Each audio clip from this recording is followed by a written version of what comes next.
Welcome to the 2023 Aspen Forum on Children and Families. We are so delighted you're here.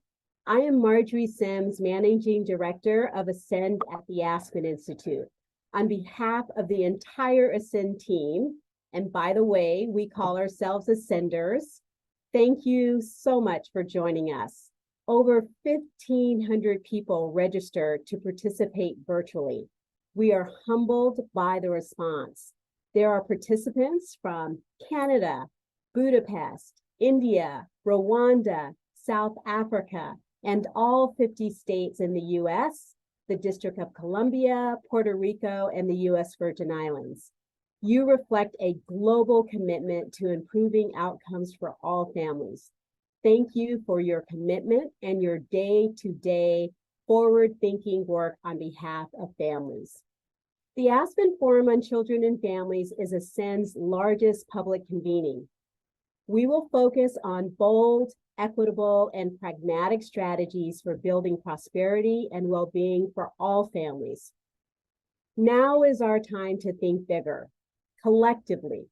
This year, 2023, represents a new chapter for many of us as we emerge from a global pandemic and confront seismic shifts on how we all live, learn, and work. How can we address those seismic shifts in ways that heal and nourish our families, our communities, and our own workspaces?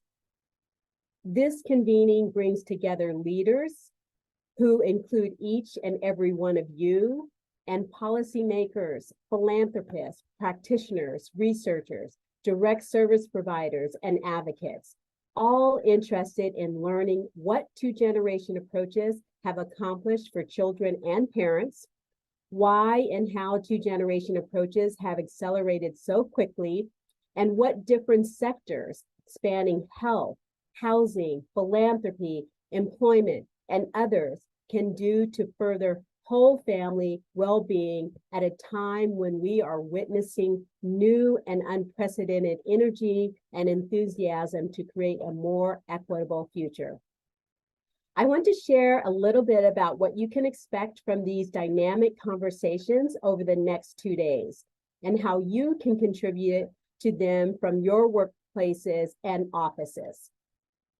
First, the agenda is designed to include panel conversations and keynote speakers. There are 50 speakers and their bios are in the Ascend Splash site that is linked in Slido. We're using Slido as our Q&A and chat feature the next 2 days. We are counting on you, and I've seen it already reflected in your introductions. We're counting on you to ignite a rich and collective discussion and idea sharing on the platform. You should see Slido on the right-hand side of your screen. Please share any immediate questions you may have about the convening, and I'll get to as many as possible. Simply add your name and ask away. Second, if you are working with a team of colleagues or partners within your organization or within your county or state agency to apply two-generation approaches, we've developed a guide for you to capture key insights and next steps for each session. Others are welcome to use this guide as well. It will help you capture the most important ideas to strengthen your work as you listen to each session. Please feel free to use that guide and share it with others.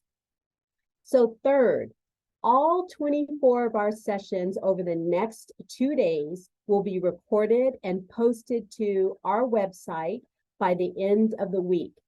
If you have colleagues or partners who miss a session or whom you think would benefit from hearing from our speakers, check back on our website, and that's ascend.aspeninstitute.org by the end of the week, and you will have the ability to review all of the sessions. And finally, we will conclude today at 5 p.m. Eastern Time and move you straight into a Zoom virtual 60-minute networking session. You will have a chance to network in small groups of between 5 and 7 of 2Gen colleagues and practitioners and policymakers from across the country, and in some cases around the globe. And with that networking session, we've developed fun questions to spark your conversation. So please don't skip this opportunity to learn about other 2Gen work happening in other places. So that's it for my tips on how to make the most of our time over the next 2 days. Now I'm going to answer a few questions that have already come in via Slido and welcome any additional questions about our content or the convening. Please place your questions in the chat. So let's see. One of the first questions is, what are some of the resources or tools that Ascend is excited about right now and that you should know about? Okay, first of all, we are sharing today a publication called Towards a More Equitable Future. This publication centers on how to make certain that leadership in the early care and education sector is diverse and strong. We offer a set of recommendations for leaders and practitioners about how to make certain that the early childhood sector is reflective of the families that are being served and the goals and needs that we all seek on behalf of families. Second, we will be releasing a number of new resources over the next 2 days and sharing resources from others. So I hope that you will, check, the resources that are in Slido, as well as feel free to share your resources, in Slido with others as well. So another question that's come in. How can organizations join the Ascend network, and what does it mean to be part of the Ascend network? So joining the Ascend network is a pretty simple process. About 8 years ago, we launched the Ascend network, and this is a national network of nonprofit organizations and associations that are interested in 2-generation approaches. When we launched the network, it was 58 organizations already committed to doing 2-generation approaches. Now, 8 years later, we have close to 500 nonprofit organizations and associations, and you're in all 50 states, the District of Columbia and Puerto Rico. We now have, a partner in Ireland and a partner in Rwanda and a partner in Guatemala. And what that process is like, if you're interested in joining the Ascend network, please, send us an email or, connect with us, via Slido now, and we'll send you an invitation. And you'll take a 20-minute survey that allows us to understand where you are on your 2-generation journey, and that admits you into the network. There is no cost to be in the network, but it's simply an opportunity to join this large learning community, people that are committed to making systemic changes so that families, can, move towards their aspirations and family prosperity. And so the network also is an opportunity to get firsthand, information about tools and resources that support 2-generation approaches. And we also make certain that our network partners get first invitations to convenings like this. We have over 400 people that have registered for our in-person convening here that's happening simultaneous to this virtual convening. And unfortunately, we had to turn some people away because we just simply don't have enough space for the demand. But we're always delighted to make certain that our Ascend network partners are first in line for our resources and our invitations and convenings. So I believe there's some more questions, and I would love to, hear about other questions that are in the chat. So and someone asked they would like to join the Send network, please, put your contact information in Slido and we will send you the invitation. We're collecting all of this information that's in Slido so that, we can respond, in a timely way to your questions. And if you're interested in joining the network, please send your contact information and we'll email you and make certain that we send you that invitation. Any other questions? So one of the questions that I get asked often is, how do you know two-generation approaches? Because this term, two-generation, serving both children and their parents simultaneously, that term was actually coined by the Foundation for Child Development in the late 1980s. However, what we know is the concept of two generations serving the entire family at one time, that is inherent in Indigenous communities here and around the globe.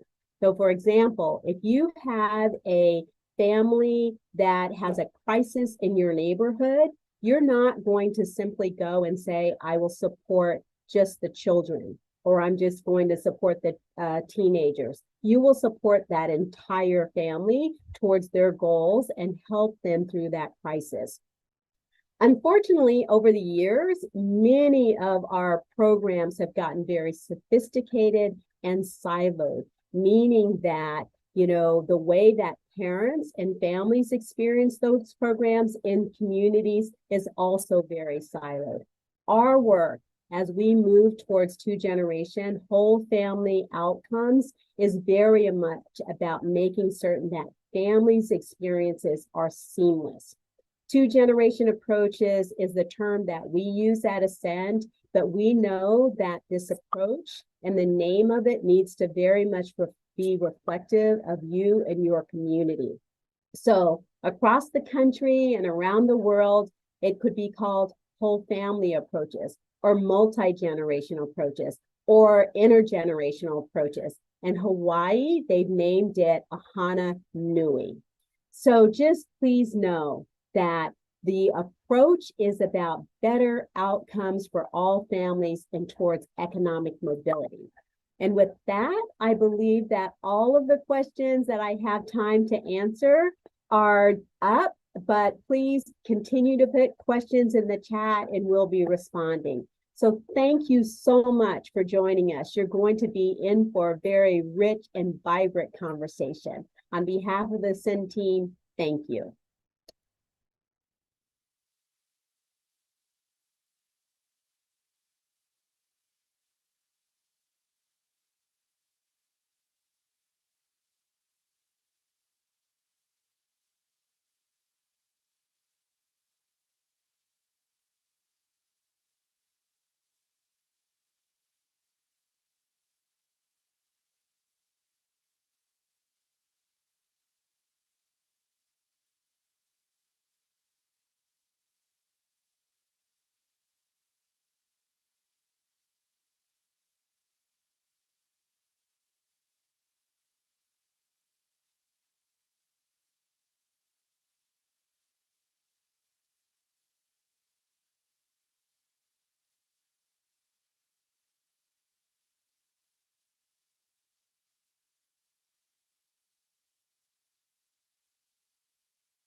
Please welcome Director of 2Gen Practice at Ascend at the Aspen Institute, Sarah Haight.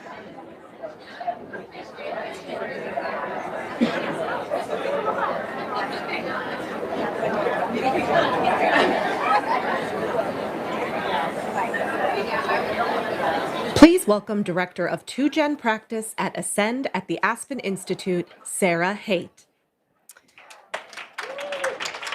Good afternoon. Good afternoon, everyone. Thank you so much for being here. I'm Sarah Haight, and I have the pleasure of welcoming you all. Just a quick housekeeping note for folks who are looking for seats. We have a fabulous watch and workspace right below us, as well as various soft seating behind. So various ascenders will be moving around to make sure everyone has a seat. So welcome to the 4th Biennial Aspen Forum on Children and Families. We are thrilled to be back in person and to see so many new and familiar faces in the crowd. We'd also like to extend a warm welcome to those joining us virtually from around the world. There are more than 1,500 people who are registered for this convening in all 50 states and multiple countries, so welcome. To help ground us in our time together, I'd like to acknowledge the history that has brought those of us residing in and around Washington, D.C. to this land. Our Aspen Institute headquarters is in the District of Columbia's West End neighborhood, and D.C. is situated on and adjacent to the ancestral lands of the Anacostan, Piscataway, Nanticoke, Pamunkey, and Susquehannock peoples. On our shared journey to ensure equity in pursuit of justice, we must continue to examine the role our institutions have played in marginalizing Indigenous communities, especially as we explore practices and policies and systems change to support families with low incomes. We must also commit to transparently recognizing and celebrating how we all benefit from Indigenous wisdom and culture. So in that spirit, Ascend is fortunate to partner with Indigenous leaders whose experiences and expertise guide this work. Some of our colleagues from the Center for Native American Youth, I think, are in the house. And we invite other partners and all of you to share feedback with us on the work of being anti-racist and the journey toward justice. So coming out of COVID-19, a hybrid convening like this really is our new normal. American families are similarly facing their own new normal, with significant changes to how we all live, learn, and work. As the country continues to emerge from the pandemic, we believe that this year represents a new chapter. It's a time to think bigger, and we will do just that over the next 2 days. So this year's program is themed Taking Action for Family Prosperity for a reason. By focusing on strategies and solutions that build prosperity and well-being for all families, we can uncover what it really takes to move the needle for families with low incomes. We'll also focus on 2-generation or 2Gen, as we call it, approaches for children and the adults in their lives, what they've accomplished, why and how they accelerated so quickly over the last decade, and what different sectors can do to further this important movement towards a much more equitable future. We have a lot to accomplish and many important voices to hear from parents and poets to experts in justice, community, and inclusion, including our own DC Mayor Muriel Bowser. So finally, a few housekeeping notes, especially for those watching virtually. Each session, with the exception of Is Culture Changing, will conclude with Q&A. So whether you're joining us in person or virtually, we invite you to come up with questions for our speakers, and we'll get to as many as we can. If you're joining virtually, please feel free to submit questions in Slido. We'll also be using Slido as our audience engagement chat polling tool over the next 2 days. So we hope you'll all join us there for some collective discussion and ideas sharing. If you're joining virtually, you should see Slido on the right-hand side of your screen. For all of you sitting right here, you can access Slido via the QR code on the screen or by going to slido.com and entering event code #AFCF23. We want you to be a part of these conversations and this experience, so we'll hope you'll use the chat feature to connect with speakers and attendees. We're thrilled to have more than 50 speakers and representation from all 50 states. So jump into the chat and let us know where you're joining from.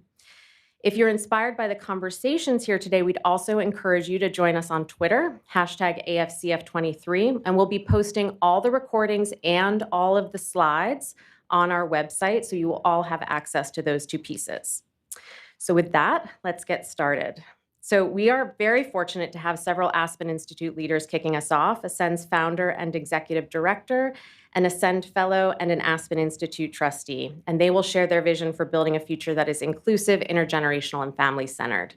I'm very pleased to introduce Bill Bynum, Aspen Institute trustee and CEO of Hope Enterprise Corporation and Hope Credit Union, followed by Aisha Nyandoro, Dr. Aisha Nyandoro, CEO of Springboard to Opportunities and Ascend fellow. Bill, the floor is yours.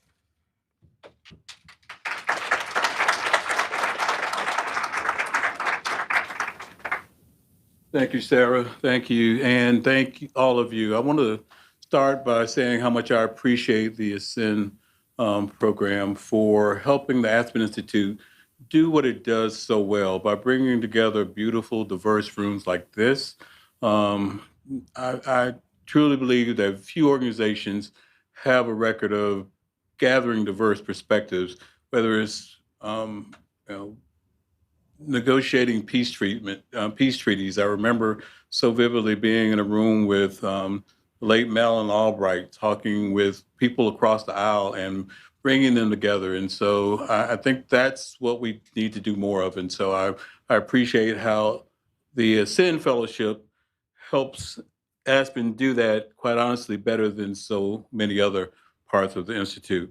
My relationship with the Aspen Institute goes back to the mid-'80s. I first got involved with a policy program focusing on micro business. I remember being with Joyce Klein and Peggy Clark, strolling through the mountains of North Carolina and meeting a guy named Muhammad Yunus, who later went on to win this thing called the Nobel Peace Prize. Later, like many of you, I was participating in a leadership program in one of Aspen's fellowship programs. And one of my classmates in the second cohort of the Henry Crown Fellowship was a guy named Reed Hastings, who, in addition to being an advocate for quality education in California, was also in the early stages of building a business to take on Blockbuster Video. We still have fun talking about whose idea went the furthest. I think Netflix has done okay, but I still feel pretty good about my Henry Crown Fellowship program, which was to expand the impact and the sustainability of a church project aimed at providing low-income families with an affordable, responsible alternative to payday lenders, with check cashiers and pawn shops that littered the communities that were neglected by traditional financial institutions. Today, that project, Hope Credit Union, is one of, if not the largest Black and woman-owned financial institutions in the country. Hope's seeds were sown by so many Black women in my life. My grandmother, who took me to a credit union that was in the run by the vice principal of the school out of his garage, because the people, Black folks in Pittsburgh, North Carolina, couldn't go to the traditional banks. The seeds were also sown by my mom, who I saw working multiple jobs, none that paid a living wage or benefit, to make sure that my sisters and I were fed, clothed, and otherwise had what we needed to succeed. I saw it time and again come home during the day to crawl into the single wide trailer that we lived in, to tape up, thaw out frozen pipes so that we would have access to running water. Later, it was a credit union that I helped start in North Carolina, founded by low-income workers, mostly women, trying to support their families, that helped my sisters and I buy the home that my mother now lives in, that I stopped by on my way here to get a hug from her on her 86th birthday. Now, today, Hope is providing tools. Yeah. Today, Hope's providing tools that help people like my mom across the Deep South get access to the tools they need to support their families and make their communities stronger. Not only will the United States not realize its potential, this experiment in this democracy will ultimately fail if we don't invest in the success of people of color, women of color, who are the emerging majority of American citizens. At Hope, we do this by supporting ownership, account ownership.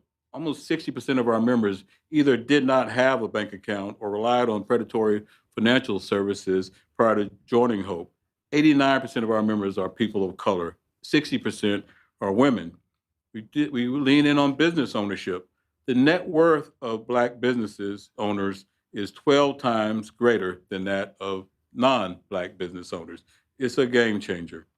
Home ownership, still the primary asset on Americans' balance sheet, is a home. However, in Mississippi, a white borrower making $40,000 is more likely to be approved for a mortgage than a black family making $150,000. 90% of our mortgages, I hope, go to first-time home buyers, and 88% are to black families. So it's not a matter of if it can be done, it's a commitment to doing it. When people own, they engage. They hold their policymakers, their elected officials more accountable. They go to the PTA, they go to the town council meetings, they vote. 90% of Hope members voted in the last 2 elections. We need more people owning accounts, homes, businesses, controlling their own destiny. At Hope, we've seen the power of multi-generational engagement over and over again. We saw it in Little Rock when the parents of 7-year-old Rebecca brought her into our branch to open her first account with the money she had received for Kwanzaa. We saw it in Greenville, Mississippi, when Jermaine and Crystal and their 3 kids were able to move out of their mom's house and buy a home with a mortgage and down payment assistance provided by Hope. We saw it in Memphis when a factory worker at a Nike plant joined Hope and turned around and brought her 60-year-old mother into our branch, become a member owner, and opened her first ever bank account. These stories should not be the exception. They should be the rule. And they will only become the rule when we all stand up and fight for systems that are fair for all. Excuse me. Disparities in the financial system, disparities in any system are driven by the policies that achieve what they are designed to achieve.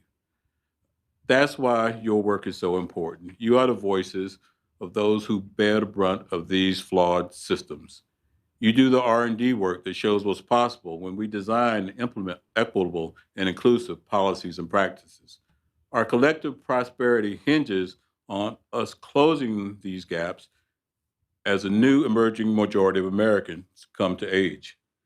Analysis by McKinsey and Company found that closing the racial wealth gap would add between $1 to $1.5 trillion in economic activity over the next 10 years and through job creation and income gains. Now, this is a good thing regardless of which side of the aisle you sit on. I'll close by saying that nothing makes me happier or more optimistic than when Hope Credit Union has an opportunity to open accounts for the mothers and children in the amazing Aisha Nyandora's Magnolia Mothers Trust. I look forward to hearing from my dear friend and my sister Aisha. Thank you all, and thank you for being here.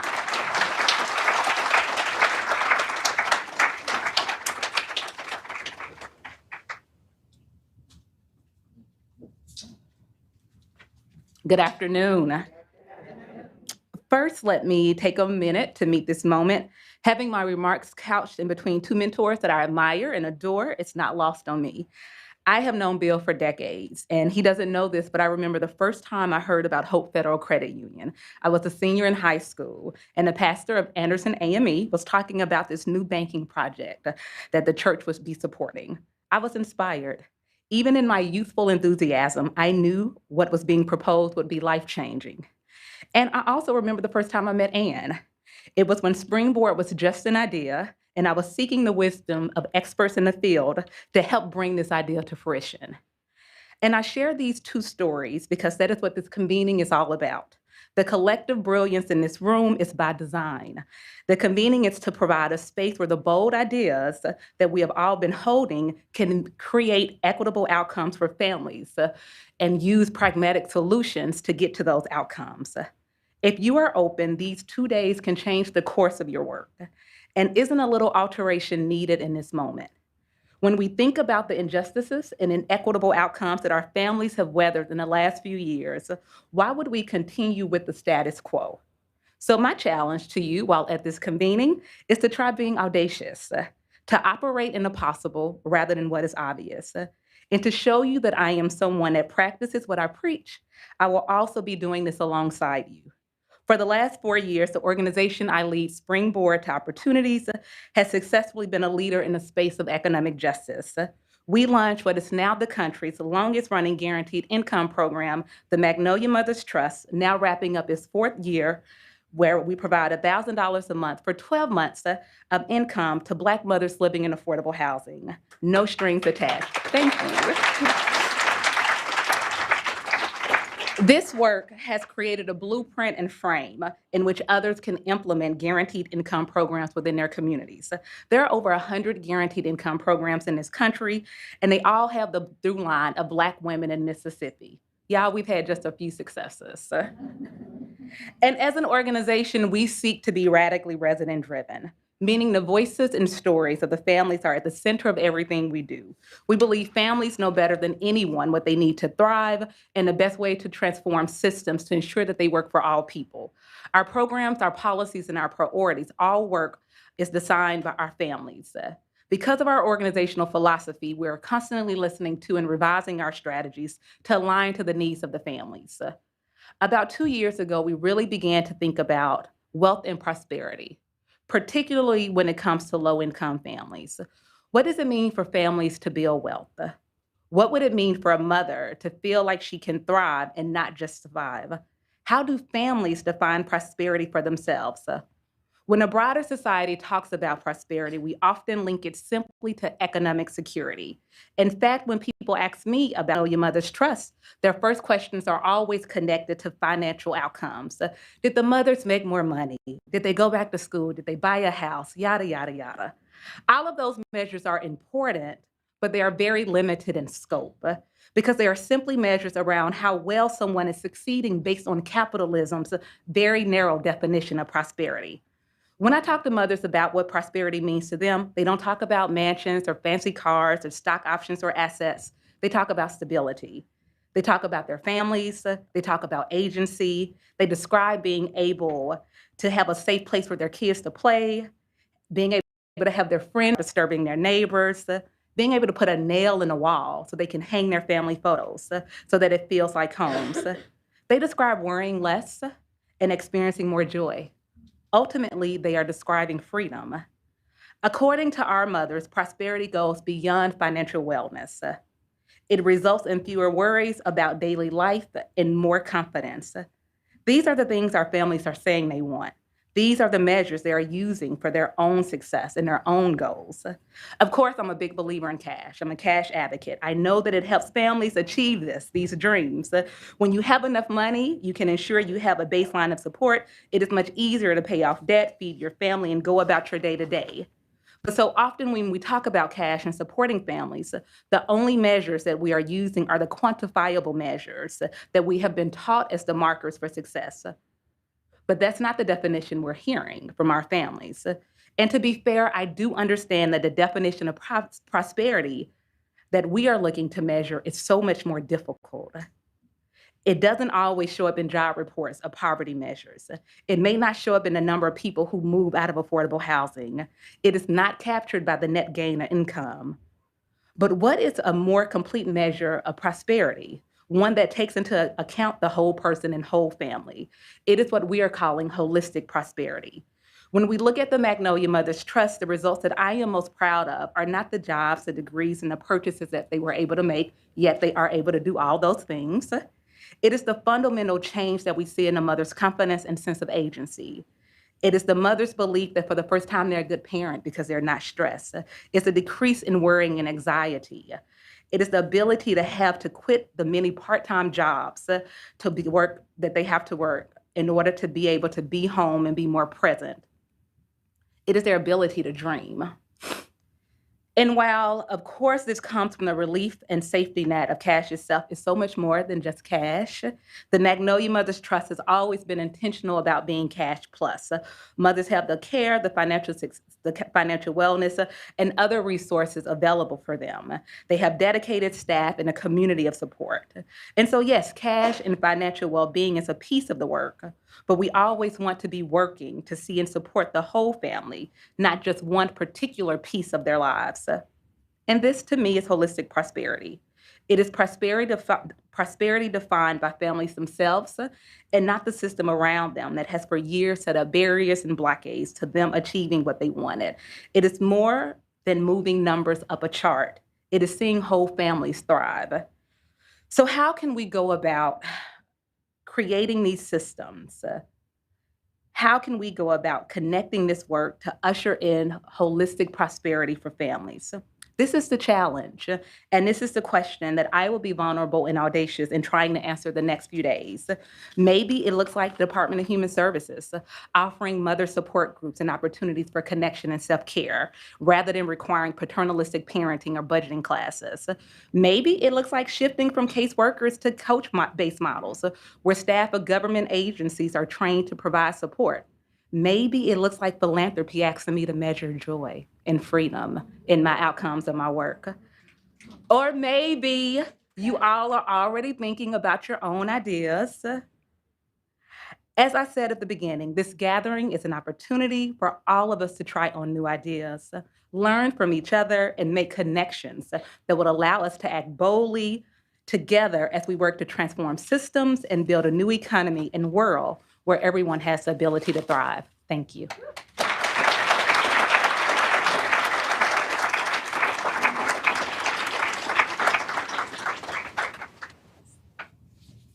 Oh, wow. How's everybody feeling? My heart feels warm. My heart feels warm. Well, welcome. Welcome, everyone, here to our 4th biennial Aspen Forum on Children and Families. I really want to start this 2 days with gratitude first. I first want to express my gratitude to Aisha and Bill.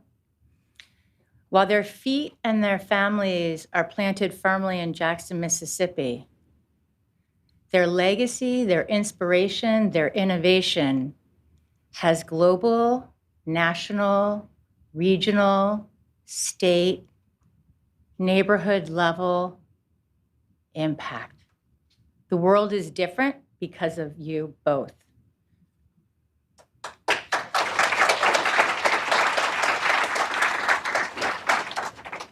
And while we talk about joy, and there's a lot of conversations later about early childhood health, we also always want to make sure we are not going to solve these problems unless we fundamentally break the cycle of poverty and eliminate racism, sexism, and all forms of discrimination and inequity.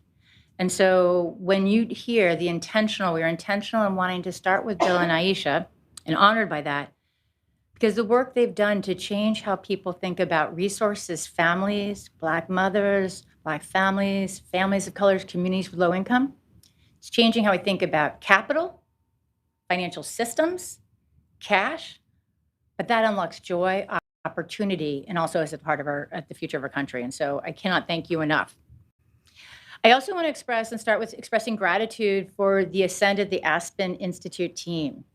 You're going to be connecting. Some of you are longtime friends that have been with us from the beginning. Some of you, we will just become family in the next hour or by the end of the day.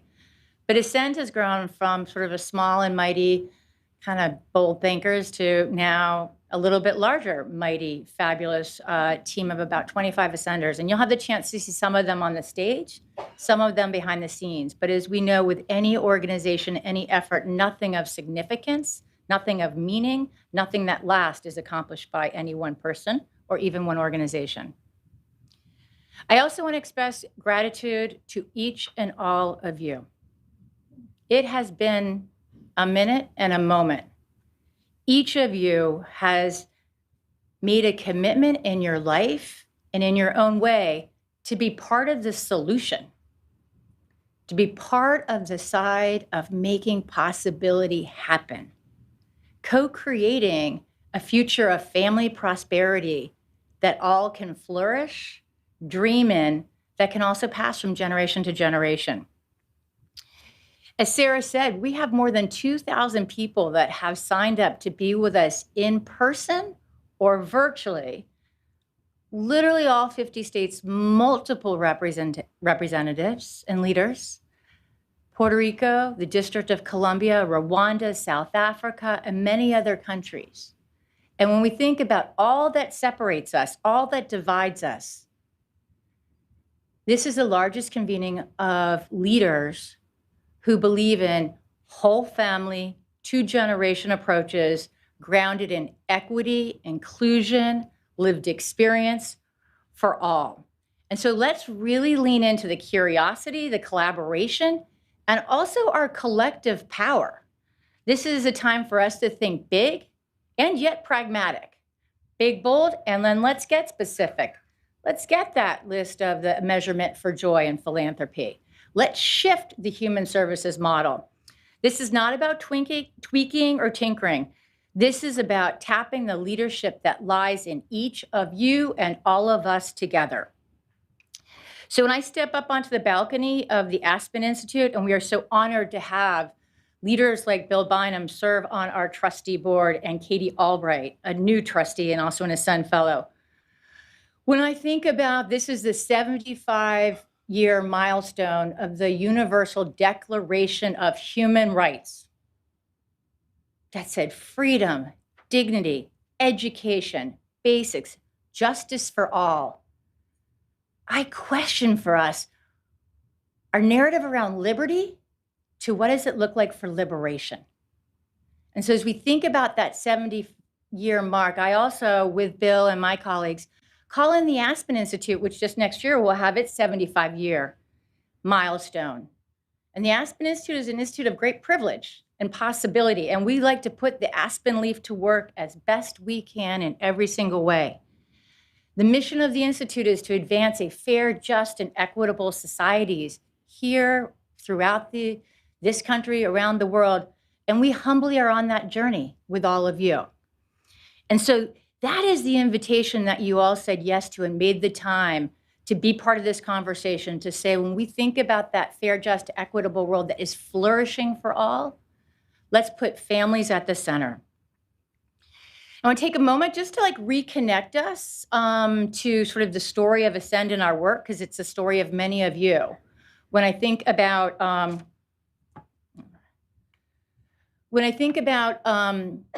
just over 10 years ago, Ascend was launched, and it's been a powerful journey. And as we think about kind of this chance to come together and reconnect, one of the things that has been the most important learning over and reinforcement over the years is change happens at the pace of relationship and trust.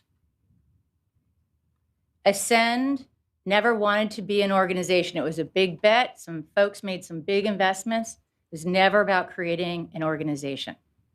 It was about creating a community of leaders that represented the full diversity, imagination, genius, and brilliance of all corners of this country. It was about providing the conditions and the space to lift up, cross-connect what works. So Ascend is literally all of you. We are a community of leaders grounded in a shared North Star of intergenerational family prosperity and well-being, grounded in our values of racial, gender, and economic justice, and I dare say let's move it to flourishing and celebration, to also generosity and the power of lived experience. And so for that piece, this is, taking the time to think about the relationships that you have, but the new ones that are here. And so when we kick off for Ascend, we always want to start with leading with our values. Our values are grounded in abundance, ambition, honoring lived experience. And when you see these values up here, hopefully you feel them. What they reject a scarcity mindset. They reject the trap of the false narrative. Who's deserving? Who works hard? Who's not? What you see here is about, when we think about what is the moral center, and yes, the economic opportunity and the health and well-being, but if we are literally not seeing liberation, love, and well-being for all of our children and families from the very start, we're missing the mark. All of you, maybe new or you've been working on it, you're on the front edge. This is about the two-generation approach. It's a mindset. It's not a program. There's not one way to do it. But it says if you want to achieve family well-being, thinking about children and the adults in their lives, serving them, their strengths, their assets, and their desires simultaneously and intentionally. So if maybe you come in through the early childhood space and the child focused, You can't do your work if mom, dad, guardian, caregiver are not well, healthy, and stable. Cannot be thinking about a housing program that does not think about whole families healthy and together. We all know we've been building the evidence and the data, and some of you have seen this many times, but what at the heart of this it says is we know that the health, economic, and educational status of a child and the adult in their lives is inextricably linked. It has a powerful multiplier effect. And just tapping a double tap what we just heard from both Bill and Aisha about the importance of cash and capital and home, we are seeing data come out, not a shock, but when you get unconditional cash to moms or to families, we see less stress, more stability, more brain development. Things are just going better. We know these things, but we're building the research base because we want to make sure that we're doing it right and telling the story. Now, Ascend has a very clear point of view about what drives effective, equitable policy and systems change. And so if you see our little garden here, it always starts first and foremost with family and lived experience and expertise. Parents and caregivers and families are the experts in their own lives. That's wisdom. We think about the data, research, and evidence. We want to learn from brain science. We want to learn from behavioral science, how that can fuel and come together. Best and promising practices, those that are most proximate, trusted, and integrated in with families and communities. How do we take those three and then help them inform together policy and systems change? Mix it up with a little bit of leadership and political will and intentionality. You have a whole new garden. Now, Ascend, many stories that we could be sharing here, but this is just one way as we think about capturing just a little bit of impact. I'm going to have to think about a joy measure for maybe the fellowship. But we now have 120 fellows, and these are fellows that are on the levers of change, are leading with quantum leap ideas, values of equity, generosity, but they don't just lead their organizations. They don't just lead their sector.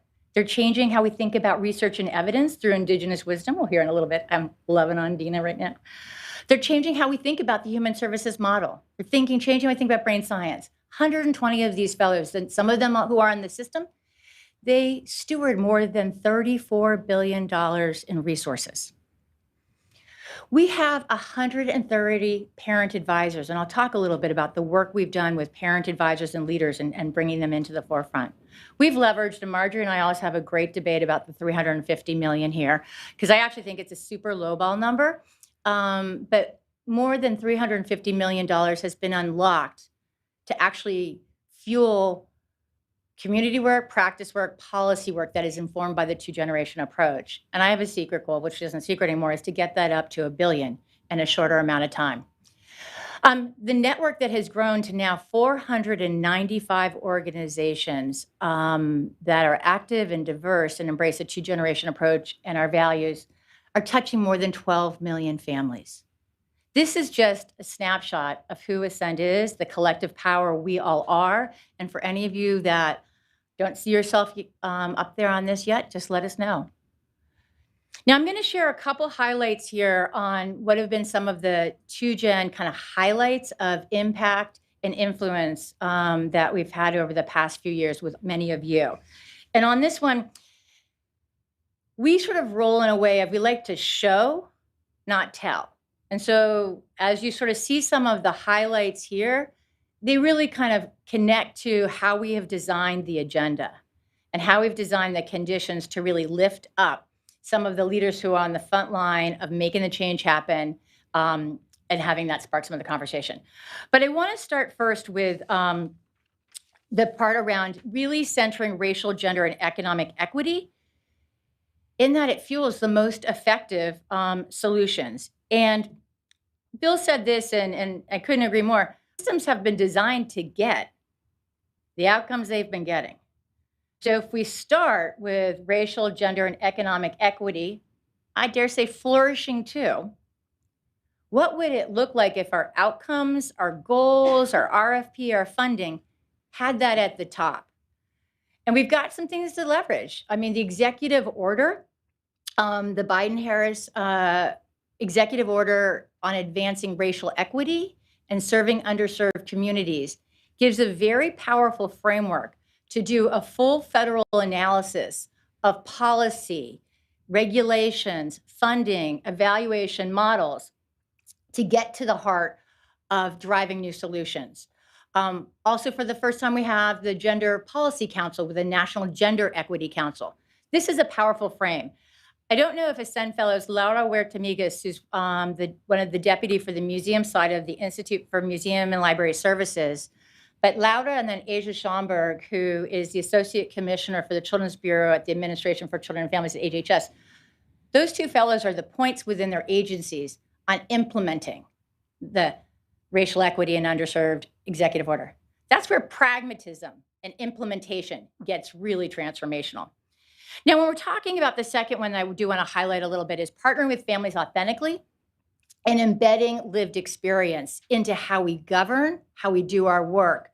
This is something, and you'll hear it seen up on the stage, and many of you are doing this, but it's everything from seeing how the practice of family councils or parent cabinets are taking place and becoming a norm, whether it's in Colorado or Connecticut or South Carolina, or even in Washington State, where they've passed legislation that they are now implementing that codifies inviting leaders with lived experience and compensating them to inform better policy.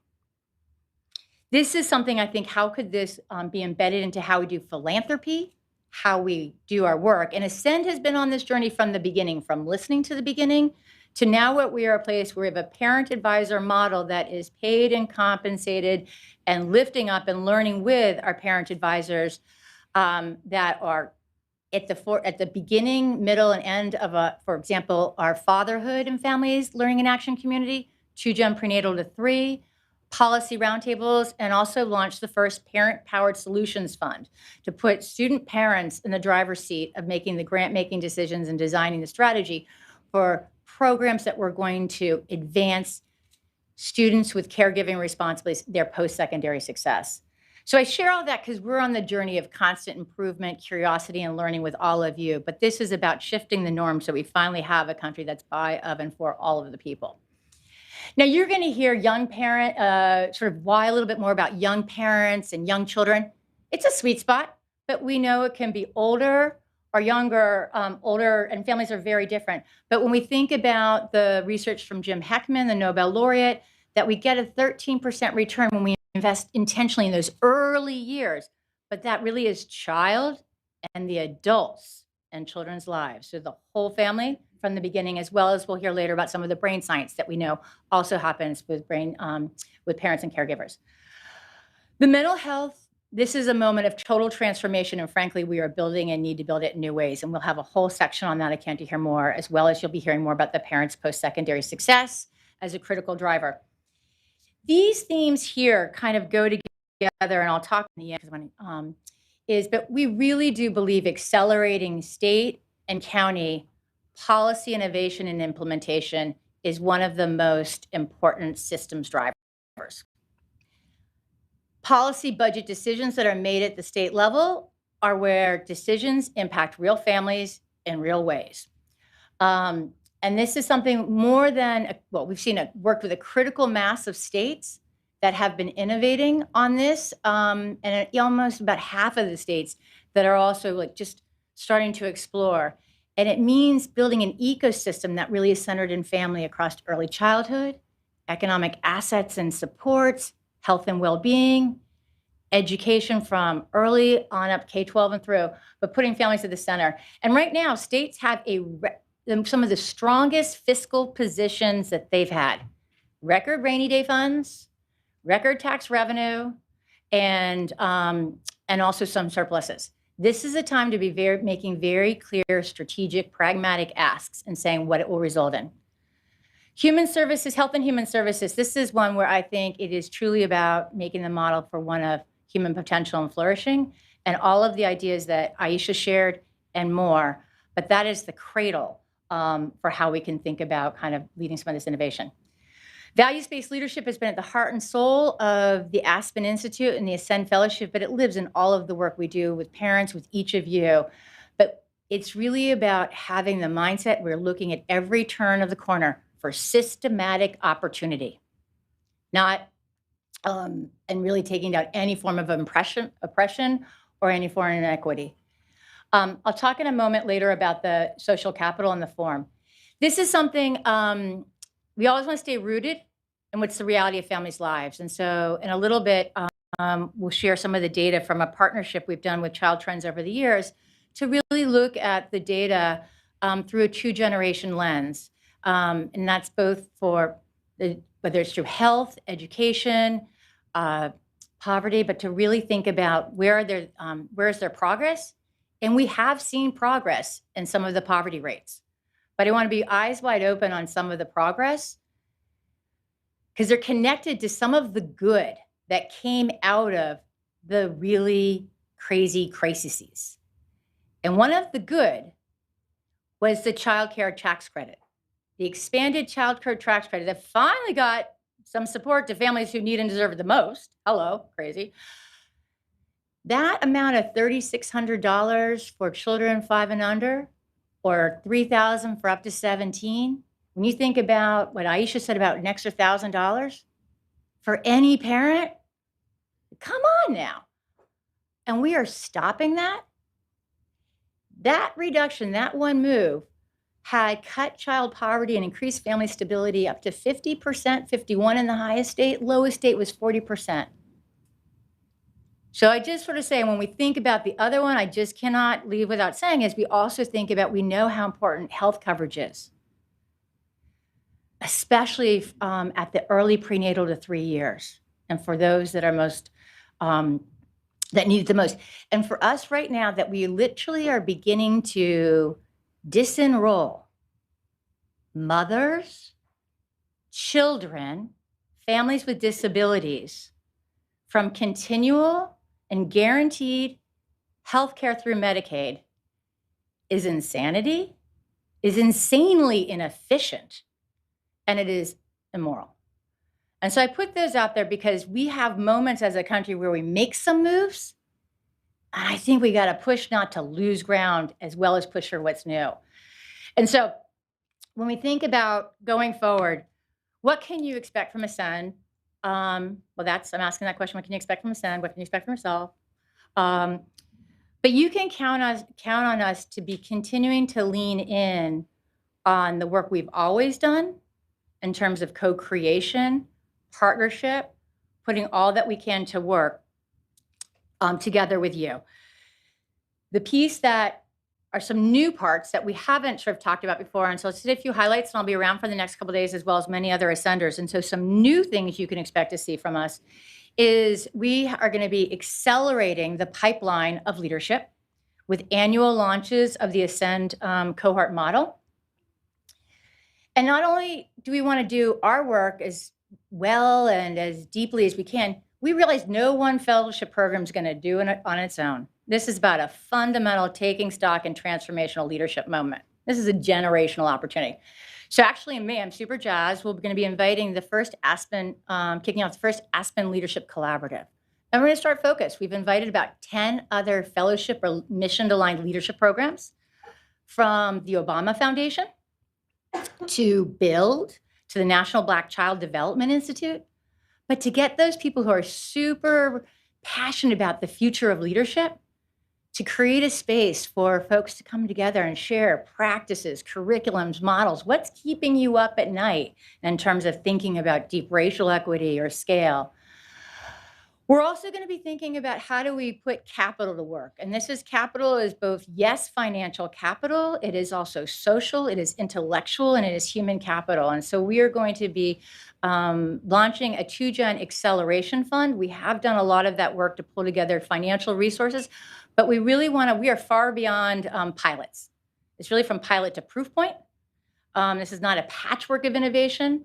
We really need to be thinking forward. And so the first phase, when we've raised about $3 million for this, and so, you know, once you hit the joy metric, send some money over to the fund, but is to really be thinking about what are the best practices, and you all are on them, you all are doing them.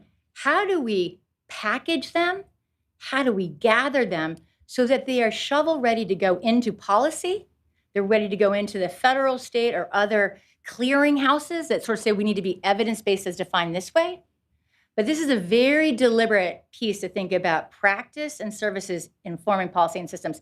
And then second is really creating a new model of public-private partnerships. There's a great history of public-private partnerships. A lot of times they come out of the business community. It's going to be a great civic move. We're going to flip the script on that. It starts with families and communities. And we want to also ground it in this piece around transforming human services. When I think about the billion-dollar lever of human services in each state, it's literally like 2 to 10, whatever is your state. But co-creating with our fellows and our network partners who've been driving those systems to think about how can we partner with parents and families and communities, the public sector, and then also the private sector to really scale and embed this work is something we're really jazzed about.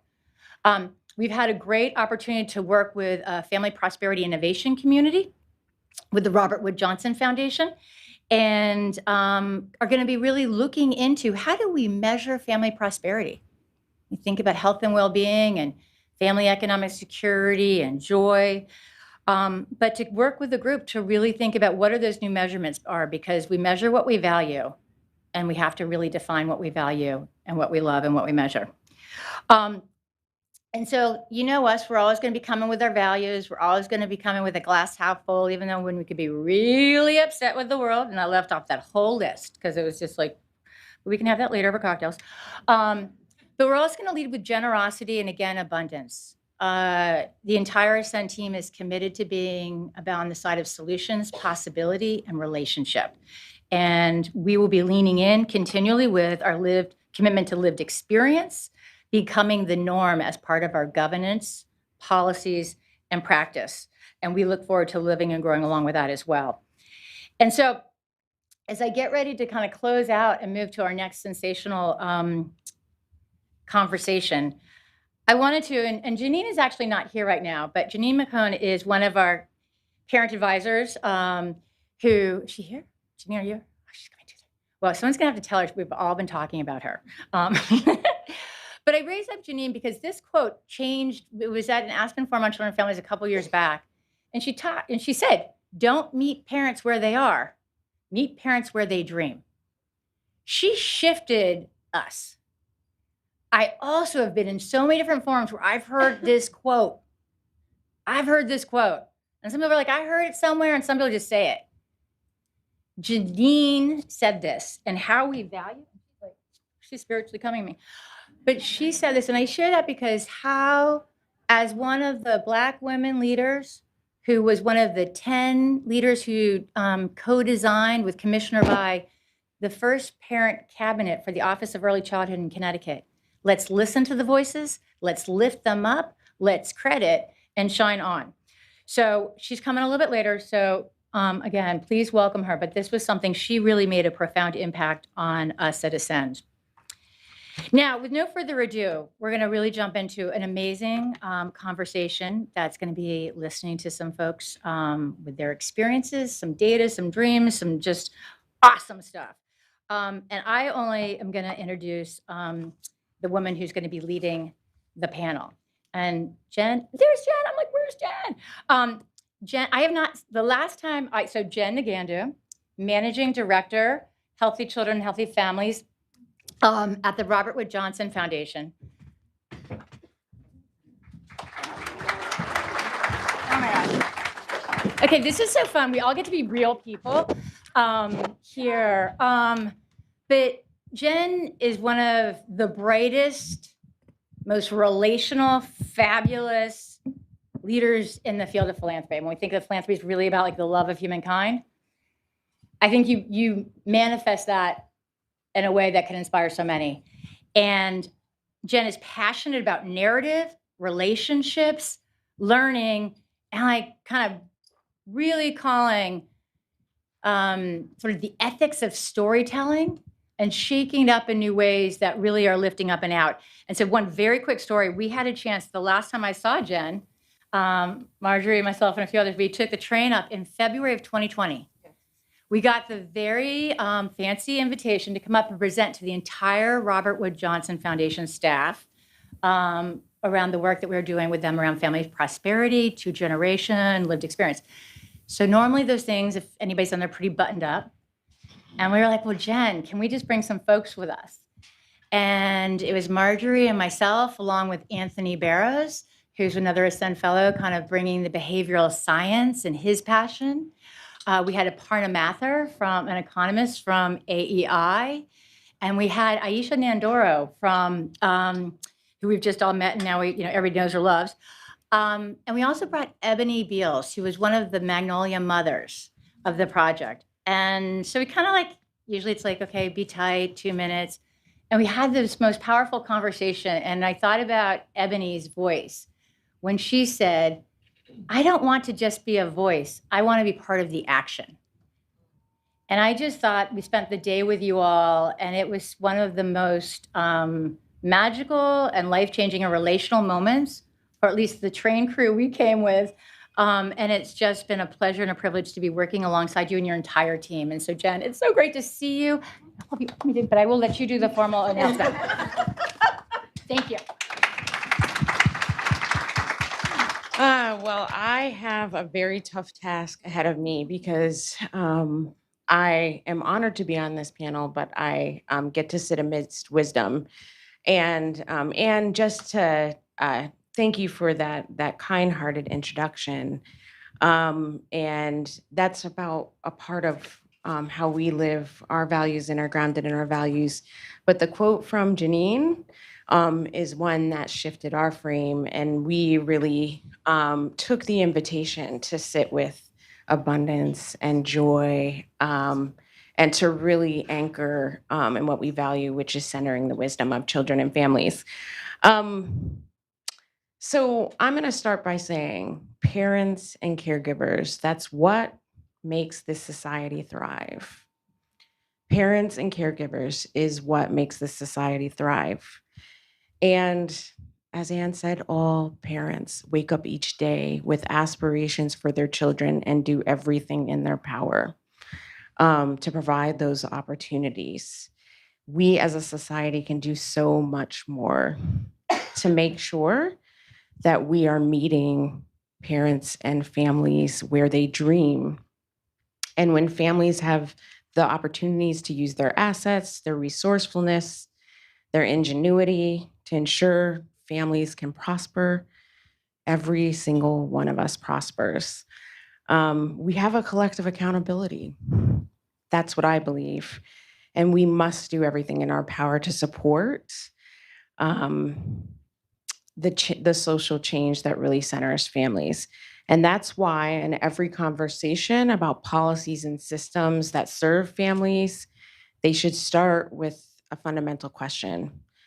What's best for the well-being of children and families? And to answer this question, we must turn to the perspectives, but not only the perspectives, the wisdom of parents and caregivers, because you must be at decision-making tables. So I am grateful to be joined by 3 such parents from Aspen's Parent Advisory Board. Valeria Martinez, directly to my right, who's an Ascend Parent Advisor based in New Mexico. Valeria was born and raised in Albuquerque, New Mexico. She's the parent of 2 boys, Jaziel, Ivan and Evandero Mateo, who are the light of her life. For more on her bio and the exquisite bios, turn to your online program. Next to Valeria is Kimberly Mitchell, parent and grandparent advocate based in DC. Kimberly is a lifelong Washingtonian, entrepreneur, and a dedicated mother and grandmother. She's a skilled makeup artist and skincare specialist working at Macy's, where she is a proud union member and worker activist for the United Food and Commercial Workers, Local 400, UFCW. And finally, last but not least, Cristiana Ortiz, Ascend Parent Advisor, who is on the post-secondary Success for Parents initiative that Anne mentioned just now, Christian has an associate degree in writing and literature from LaGuardia Community College and is 1 semester away from earning his bachelor's degree from Hunter's College. Woo, woo. And Christian has a 9-year-old daughter. So I'm going to jump right into questions. And I'll start with Christian and Valeria. Tell us about how you connected with the organization that nominated you to be a parent advisor, what brought you to those organizations, and what has changed for you as a result. Ladies first. Good afternoon, everybody. So what brought me to the organization is I have a family connection with Southwest Creations, and I was offered to take my 2 boys to what they have daycare for their employees. I was privileged enough to only pay like a how can I say like a affordable amount because you guys know daycares are half of your body. So I was privileged to take them, and it's honestly been such a great help, and I'm so grateful for that. And how I got connected with Ascend is I was offered this opportunity to be a parent advisor, and it was something very different for me because I've never heard of something like this, but I've been so happy and honored to be here because it's a very diverse group, which I love. So yeah, that's pretty much it from my end. For me, how I got connected with the program that nominated me, I actually dropped out of high school and then went to a GED program to try and make that up. At the time, my daughter was probably like 2 or 3, and it was like she said, daycare's half of your body, and I was paying my bills, paying for daycare, the struggle, the beauty in the struggle, right? That GED program didn't work for me, so one of the instructors there directed me to this program is right here on my little clip. It's called the CUNY Fatherhood Academy, and it's for young fathers ages 18 to 30. Just to sum it up, what it did for me was it gave me direction. It made me feel like a good student. I was, getting all their awards and doing what I had to do, going to work, taking care of my daughter. Fast forward many years now. I won't go into the detail with the story, but I'm now a mentor coordinator for that program. And for me, one of the things I listened to as I was standing in the back was just how important mental health is, and just looking at parents. Like it says, don't meet parents where they are, meet them where they dream. So I'm very big on with the guys that work with the students there is getting them to really believe in themselves, to dream, to have that self-esteem and confidence, to be good men within themselves, to take care of their kids. And they nominated me to be a parent advisor. So this is kind of like coming out of my shell and a little, uncomfortable, but I'm happy to be here. I'm very, very grateful to be here as well. And I'm just going to start right there with that child care. It takes half of your body. And again, parents and caregivers are what makes this country thrive. Kimberly, you've been a vocal advocate for paid and sick leave. And what brought you to advocacy on these issues? Well, basically, it was a lunch ticket, and it was the respect for a grandmother, love and respect for a grandmother. And when I say lunch ticket, when you say dreams, or even before you know that you have dreams, especially as a younger person, I have a daughter that's 22, and I don't think that she can see past tomorrow. And it's a very bad state. But to the point about the lunch ticket, I was in high school, and I went to one of the number 1 schools in the District of Columbia. And I loved school. I loved it. I loved everything about it, most school spirit, everything. But as good as we were, I came to reality we weren't as good as we seemed, or as good as we could be. And it was an issue, as most parents you hear every time on the news of, September, school isn't ready. School is like, isn't school the same time every year? Like, why can't we get this together?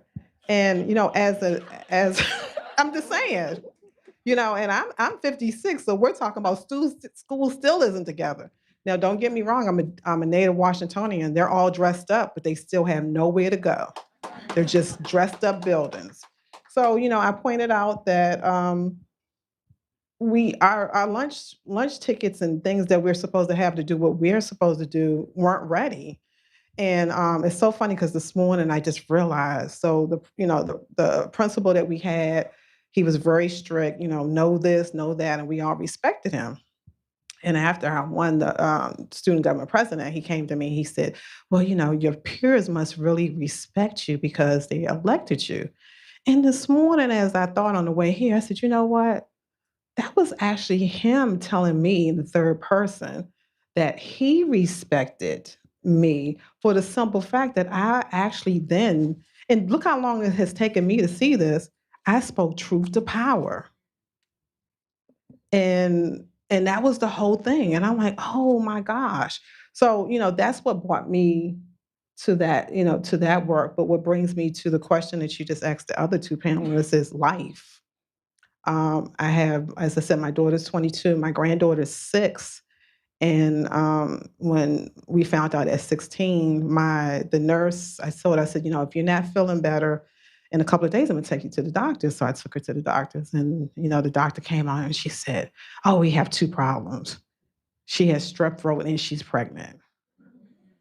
And we kind of looked at each other, and I looked at her, and that was it. So, my ex-husband was like, "Well, she can't keep it and this, and that, and whatever." And I was like, okay. So, I took her to the clinic and she was sitting there and she was strolling through her phone and she was crying. I said, "What are you doing?" And she was looking at a picture of the baby attached to the umbilical cord. And she says, "I don't want to hurt my baby." I said, "Oh, okay. Well, let's go to lunch." And we're out of here. And the rest is history. So here I am.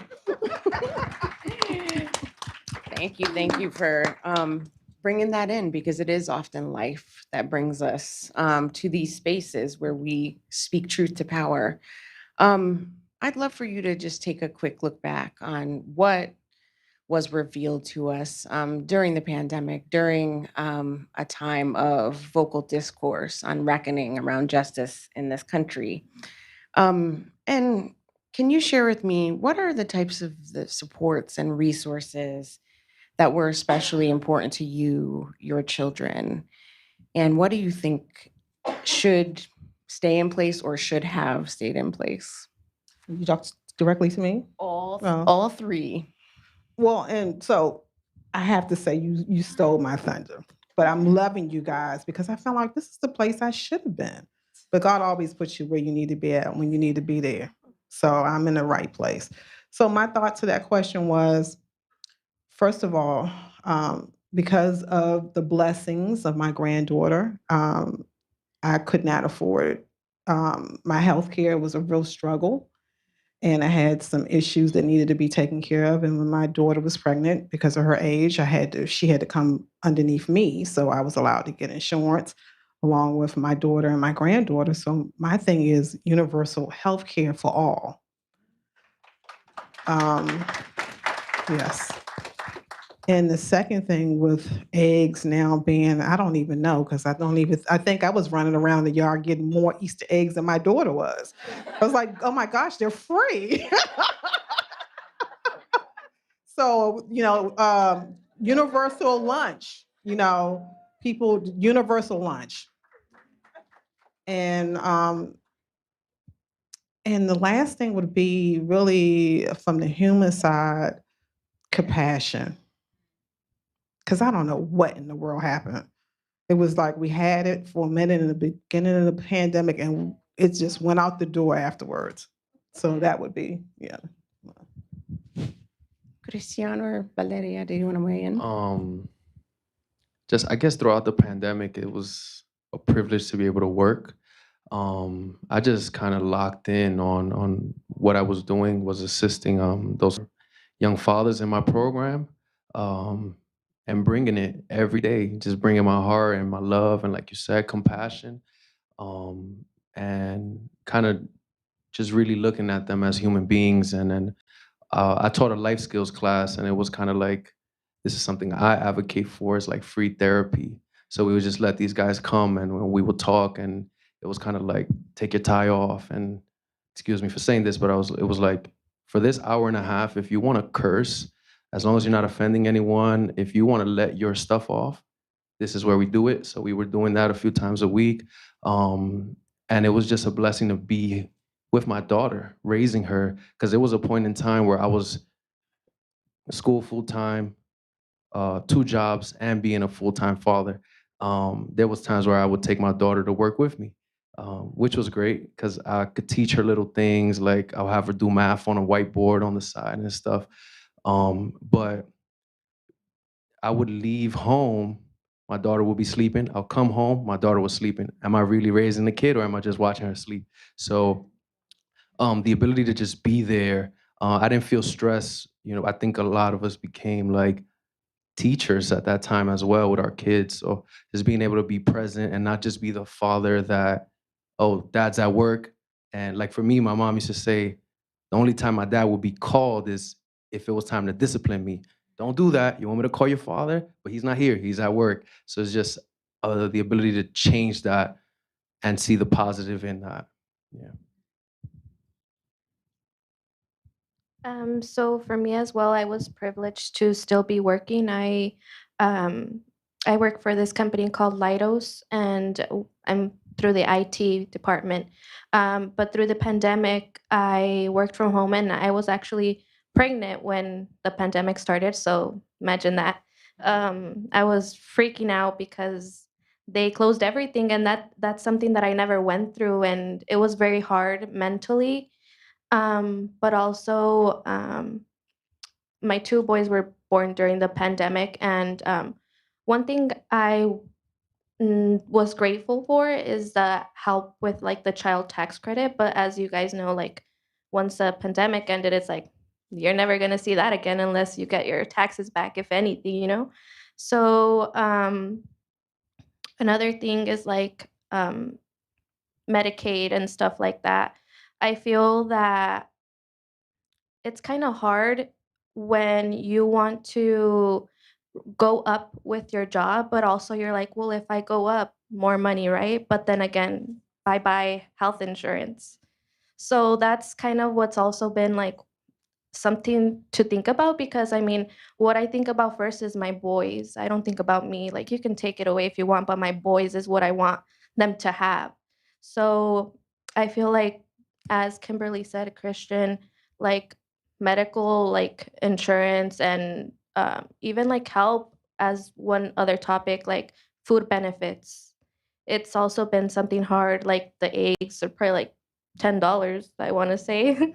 But it's just kind of sad. And you really think about like the benefits that are being offered, it's not being realistic if you want to see it that way. I don't see that with food benefits. Like, they see your check before taxes. Like, I mean, come on, they take a good amount off your check. And I know it's like to help your state and stuff like that, but I just feel like with policies, they should just be a little bit more realistic. Like, see the real side of things, not the fake side, I want to say. So, yeah. Thank you for that. And, you're hearing hope, investment in children, joy,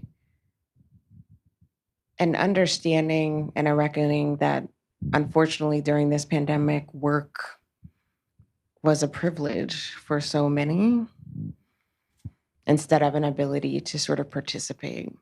And I just want to hold that because we also heard ingenuity. It may be funny, but like parents are out there day to day doing the hustle of picking up the Easter eggs when they are free, right? Because that's how you provide, and you will do anything. So I'm going to ask a few more questions, and then I'm going to turn it over to the audience. and get your thinking caps on. I know some questions are coming in online. I'm sorry, I really have to say this. Yeah, please do. Best egg salad ever. Best. Always keep your eye. So Grandma. now wave the magic wand, and aside from the best egg salad ever, if you could change one thing, one policy, one thing that would help your family thrive, what would that be? What would it look like? The question's to all of you. Okay, you guys, come on now. Mine would be that we have got to get schools and teachers the money that they need to educate this next generation and beyond. How can we say that we're in the United States of America and we are not moving our children forward or investing the money into the people who do that work? It is way past due and it has to start. They owe us everything. I had to put my granddaughter into a private school. Yes, DC has a lot of benefits. I wasn't able to qualify for the benefit this year because she was too young, but I had no choice. I was going to a public school that she was in that was free, and everybody knows that free isn't always free. And what was we paying the price of? On her education, because we're not paying the teachers' aides enough money to make sure that they're giving the teachers the support that they need. And so what was happening is I was coming to school, and every time I turned around, she was outside on the playground. I'm like, okay, why is everybody outside of the playground all day long? Just in case if you don't know, as you already know, with the public school system, you have to have so many adults per child. Well, when you can't have that, then you have to bring them out on the playground so that the teachers that you do have in the building, they do add up to make sure that they're covered for that policy. But one day I showed up and I didn't know who these people were. They were the administrators from inside of the building now watching the kids because nobody showed up. Why nobody is showing up? Because they're overworked and underpaid. So now I have her in a private school where I'm paying. I don't even know if her teacher, who was a great teacher, is going to actually be there next year because she's tired. Unfortunately, because of all the ends and stuff that I have to run around and do, I can't give her the support that she needs. But am I actually, yes, parents do play their role, but as a society of who we are in the United States, we can do better. And we're talking about, I understand free college. Let's deal with free pre-K and free pre-K for all. Thank you. I like that point you made, and I think on the other side of it, you have some young people that would love to teach, and they're not teaching because they're like, I'm getting 30,000 to teach, what? You know, and it's just the truth, and it's like that was like me when I got my first degree. I was fired up. Yeah, I'm gonna be a teacher. We're gonna change the system. I'm bringing Malcolm X back to the classroom. James Baldwin, I love, and that was how I really felt. And now I'm like, I am doing this work, but I see a lot of people having to get a second job, having to get a third job. And I talk with people, and I'm like, man, you should take a day off, man. Take a day off. Because another thing is like, I'm at the point now where it's like chasing wellness over success and purpose and all that stuff. Because like, what does it mean when you're working and working and working, and then you get cancer or you have diabetes or something? That's what I dealt with in my household. My mom was a teacher, and she developed brain cancer. So for me, I'm really, and aside from that, I'm big on I think one of the blessings in the pandemic was we saw mental health spiral up and down. And I think that, I guess if we could shine light on that, for me, I wouldn't say anything particularly into my own household, but it's just like you create the world you want to see. What happens in your household eventually becomes the world that you want to see. So I'm just really advocating for that, is to, even because I live in New York, and all the guys I work with, they're all fathers, it's particularly men, and they're in the struggle. They're in the struggle. They don't want to go, oh, you want me to go to class? Cool, but my belly's rumbling and my son's belly's rumbling. What am I gonna do? Math, 1 + 1 = 2? I'm good. I want to go to work. So it's also having, programs and stuff that allow these guys to work. Because there's one thing about, a man wants to feel competent. A man wants to feel that he can provide.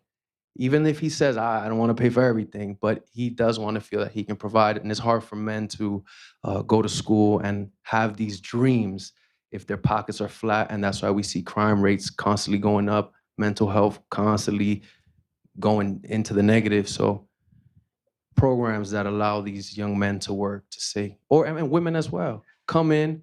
All right, cool. What do you need? Not just what the program wants for you. What do you need? I'm really passionate about construction. All right, cool. We're gonna put you into this particular juncture where you can, after this particular time, do construction. And I think that's what helps the household. You know, is meeting them where they want to go. Thank you for that. Last but not least. So what I have hope for is just that like policymakers have a more realistic view of things. Yeah, there can be so many benefits, free childcare, but it also comes to be like, me as a parent, am I comfortable leaving my child there when I'm seeing all these things happen to innocent children? Why? Like, what's the reason? Or am I gonna take my kid there just because it's free? You know? So I just hope for more realistic views. I do know like teachers, caregivers are underpaid, but why? If they're taking the biggest role ever, as in kind of raising your child to be the best that they can be, as well as the parent. So yeah, that's my hope. Thank you very much. So we are going to turn to your questions. I'm sure there's some burning ones. We have a mic out. And let me see your hands. And while we wait for folks to ask questions, I'm going to ask you one more. Valeria, you answered this question about what gives you hope. But I wonder, who and what are you seeing that gives you hope that we can make progress forward? Who and what gives you hope that we can make progress for your family? Who gives me hope? I mean, my boys, they're what makes me think that everything's gonna be okay, you know?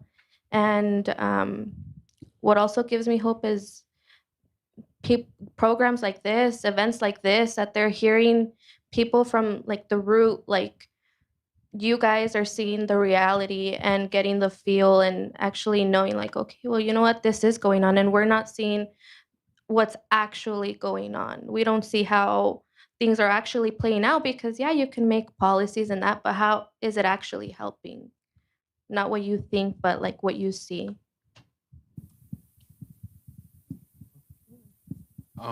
Yeah, I thought the same thing. This gives me hope because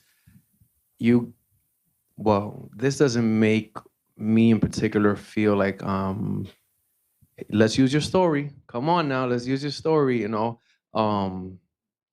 So I feel like I'm partaking in something. My daughter gives me hope. My daughter was born a year after my mom passed away. So even that transition gives me hope. My mom was very helpful, very loving, very kind, and she was a teacher. So I'm just trying to do the work. Not trying. I think they say trying is the active state of not doing. So just they say I'm gonna try. So this gives me hope. My daughter gives me hope. Yeah, that's it. Yeah. Well, with that being said, I like to say, I wake up in the morning, I'm like, Lord, if you don't do it, it's not going to get done. And so because most of the time I'm looking at my granddaughter and, she is going through whatever her morning routine is, but she definitely gives me hope. Not that my daughter doesn't, but as you know, when you're a parent, you look at things different when you're a parent. If for those of you who are not grandparents, boy, it's a lot different.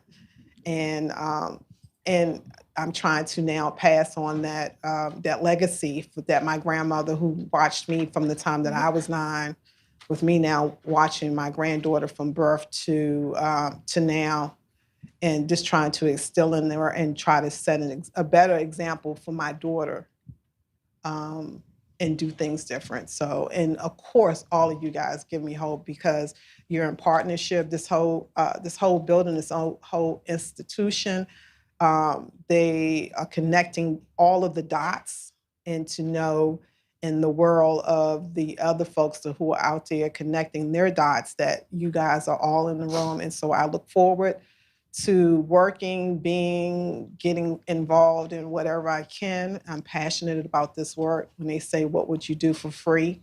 This would be it. So thank you Wow. very much.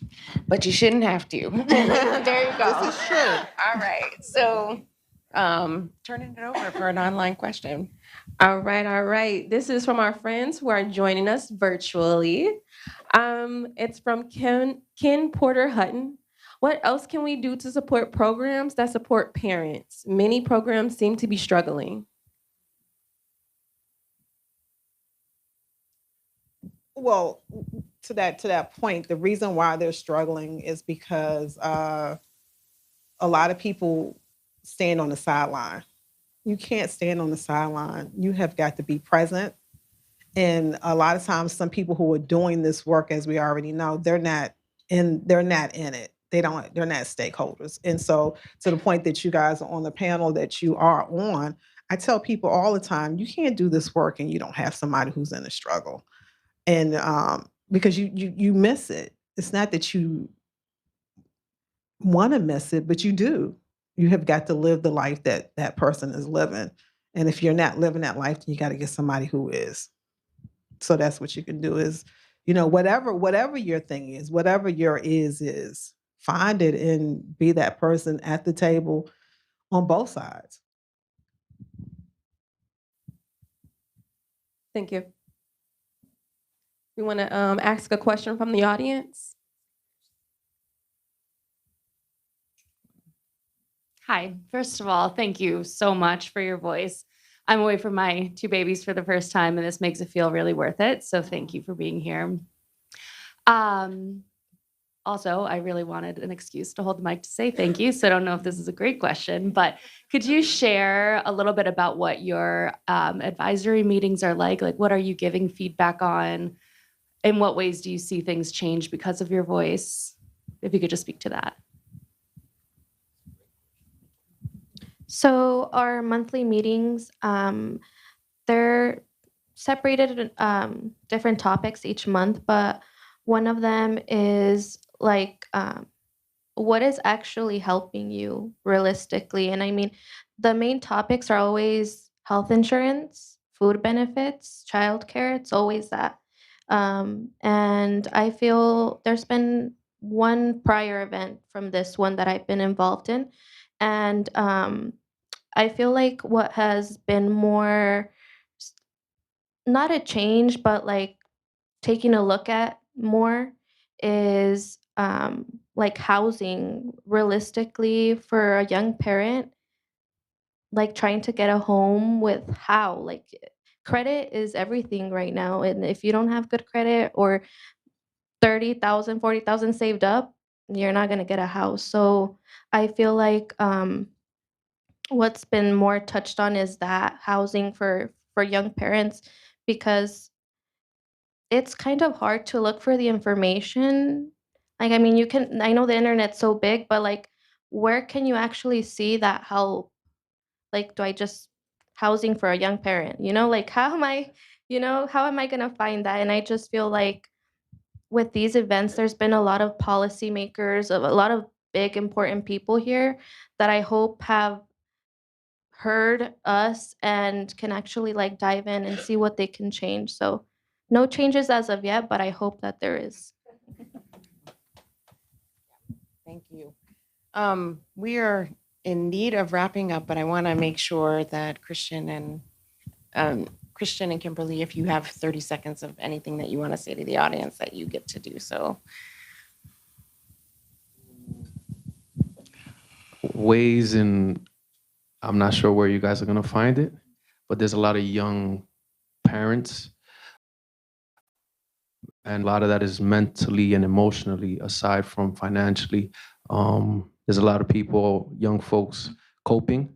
They're coping with drinking and substances, or even with anger or aggression to whatever state. So I feel like for me, I did therapy and I know that that was an expense. I know that every time I signed on that Zoom, I loved the lady that was helping me. I was like, Bank of America, let's see if we could do this, you know? So aside from free but affordable therapy, and therapy looks very different. It looks very different. And a lot of young folks also want to heal in trustworthy spaces. You know, it might be someone that looks just like them, but heal in a trustworthy space. So yeah, I would love to see that across the country. Yeah. Well, real quick, that the whole thing would be definitely housing. I grew up in a house. I've actually, as an adult, never lived in an apartment due to that legacy that I have. Uh, and I've been fortunate. My granddaughter's in a house, and just to keep that. We know what happened in 2008. We know what's happening now. Come on now, let's be realistic. We know what happened, and we've got to put people back in permanent housing. You know, if it's smaller housing, you know, whatever the tiny tin house is or whatever the case is, something is better than nothing, but we've got to do it. Well, I just want you to join me in giving a huge round of applause to the panel. Just incredible. And I'll leave you with this as they are taking leave. How will you honor the words that you heard today? How will you bring them into your work? What is it that you want to tell someone else about this wisdom? Because it should ground everything that we do. So thank you sincerely for your time today. Thank you.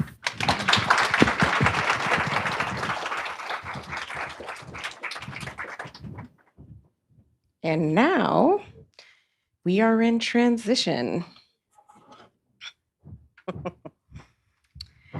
So we are going to turn to a conversation that is about the larger trends, the larger information, the larger narratives, the larger data that we are seeing.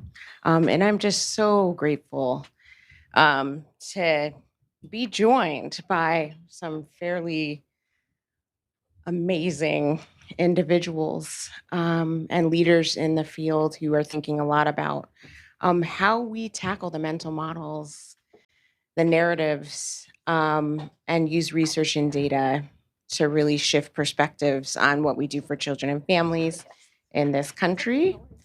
I'm going to give them a second to settle in, but while I do that, I will do some introductions.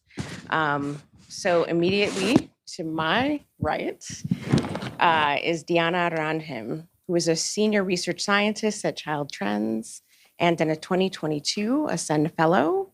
She draws on her experience as a Cherokee Nation citizen, mother, a relative, to inform research and evaluation in her career that respects tribal sovereignty, builds on cultural strengths, and informs the policies and programs encountered by Indigenous families. Next to Diana is Phil Fisher, and Phil Fisher is the director of the Stanford Center on Early Childhood. His research focuses on early childhood interventions, translating findings for social policy and programs, and he leads the Rapid EC Project, a national survey who I bet many of you have tapped into on the well-being of households with young children during the COVID-19 pandemic. Celinda Lake is a prominent pollster, political strategist, and president of Lake Research Partners. She works with innovative messaging projects that help redefine language on topics such as the economy, inequality, big money in politics, climate change, public schools, teachers, and criminal justice reform.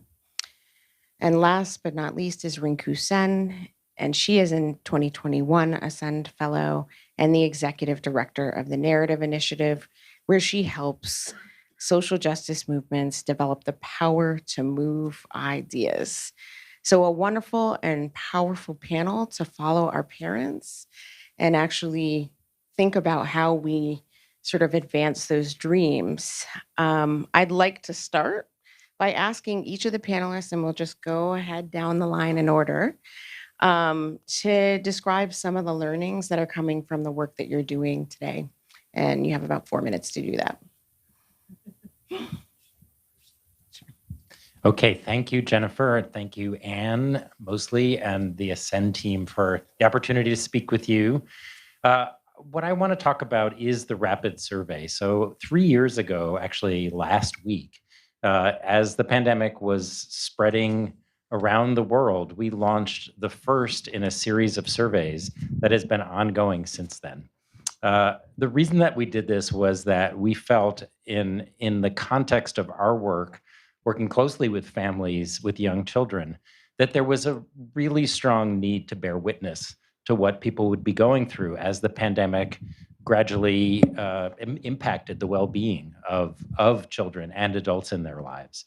Since the pandemic started, we've spoken to and heard from over 16,000 families from all 50 states in the US.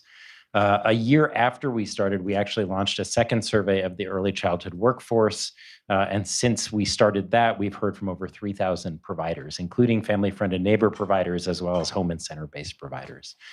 The data that we've been collecting has told a number of really powerful and compelling stories. Perhaps the most consistent piece of information that we've gotten is the tremendous amount of hardship that families have experienced in terms of their economic well-being. So we measure hardship by asking whether people in the prior month were able to pay for basic needs like food, utilities, rent, healthcare, childcare, and so forth. When the pandemic started, the base rates of hardship among families, this is a national sample, so it's very diverse in terms of income, race and ethnicity, geography. The base rates that we were seeing was 1 in 3 families that couldn't pay for basic needs. In the early months of the pandemic, that number, not surprisingly, climbed considerably. But then as we began to see a lot of the federal relief policies come into place, the rates of hardship actually dropped. And so during the summer when the CTC and other policies were in place, the rates were as low as 1 in 4 families. That's still not nothing. And again, I want to just note that that's a chilling number. As time has gone by, we've seen those rates actually continue to increase so that at this point, pretty much since the beginning of 2023, we see over 40% of the households in our survey saying that they can't make ends meet in a given month.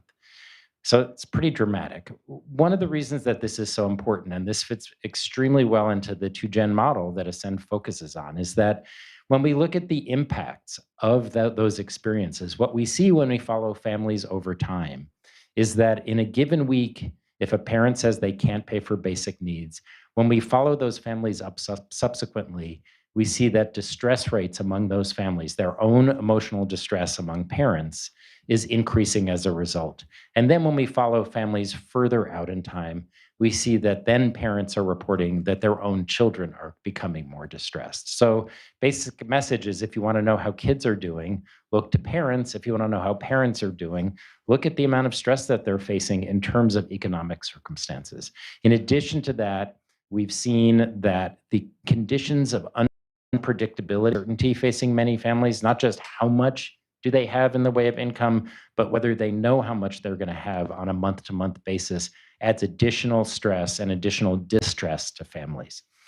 The other thing that I would say, just in terms of the financial picture, is that when we look at the providers in our provider survey, the rates of hardship are even higher.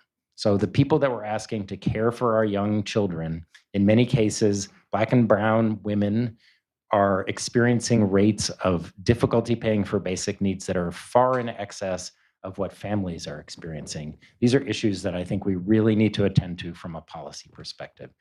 Let me just flip to the other side of the equation, which is what's helping, what's giving hope. We've heard in the last panel, I think, a number of things that are very consistent with what our data are finding.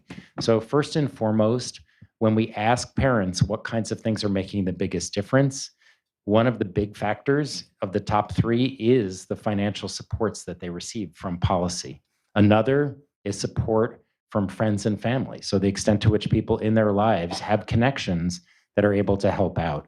And then the third is that for people who were able to work from home during the pandemic, being able to work from home and care for their kids made the biggest difference in terms of that. I will say that in terms of the provider survey, one of the things that we consistently hear is that in spite of the challenges that people are facing in terms of finances, that they still put the kids' needs that they're caring for ahead of their own in terms of healthcare, in terms of food, in terms of other things, that it's the kids in their care who are getting the support that they need at the expense of what we see amongst people taking care of kids. Again, another really significant policy issue.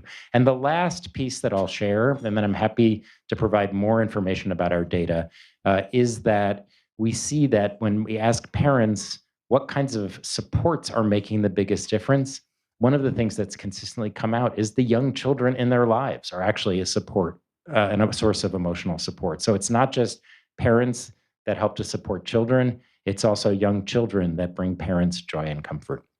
What we're doing now is we're using these surveys not only as a way of looking at and bearing witness to things at a national level, but we also have a state survey going in the state of California, and we're beginning to launch in other states. More importantly, we've started to work in communities at the requests of communities that are really mobilizing around developing systems for early childhood that are to generation.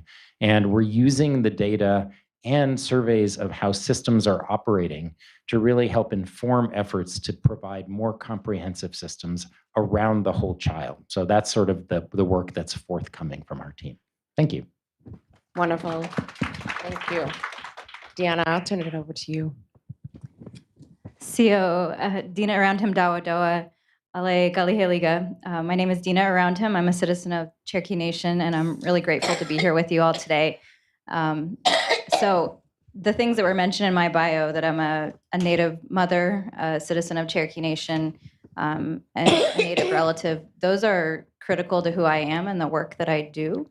That drives the ideal that I want to be a good mother that can bring culture and language, and I'm a language learner as best as I can among all the other roles that I have in my life.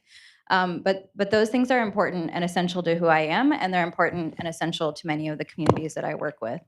And I think that in talking about the needs of and strengths of Indigenous children and families, we have to recognize the diversity of that population. So there are 574 federally recognized tribes in the United States, dozens more state recognized.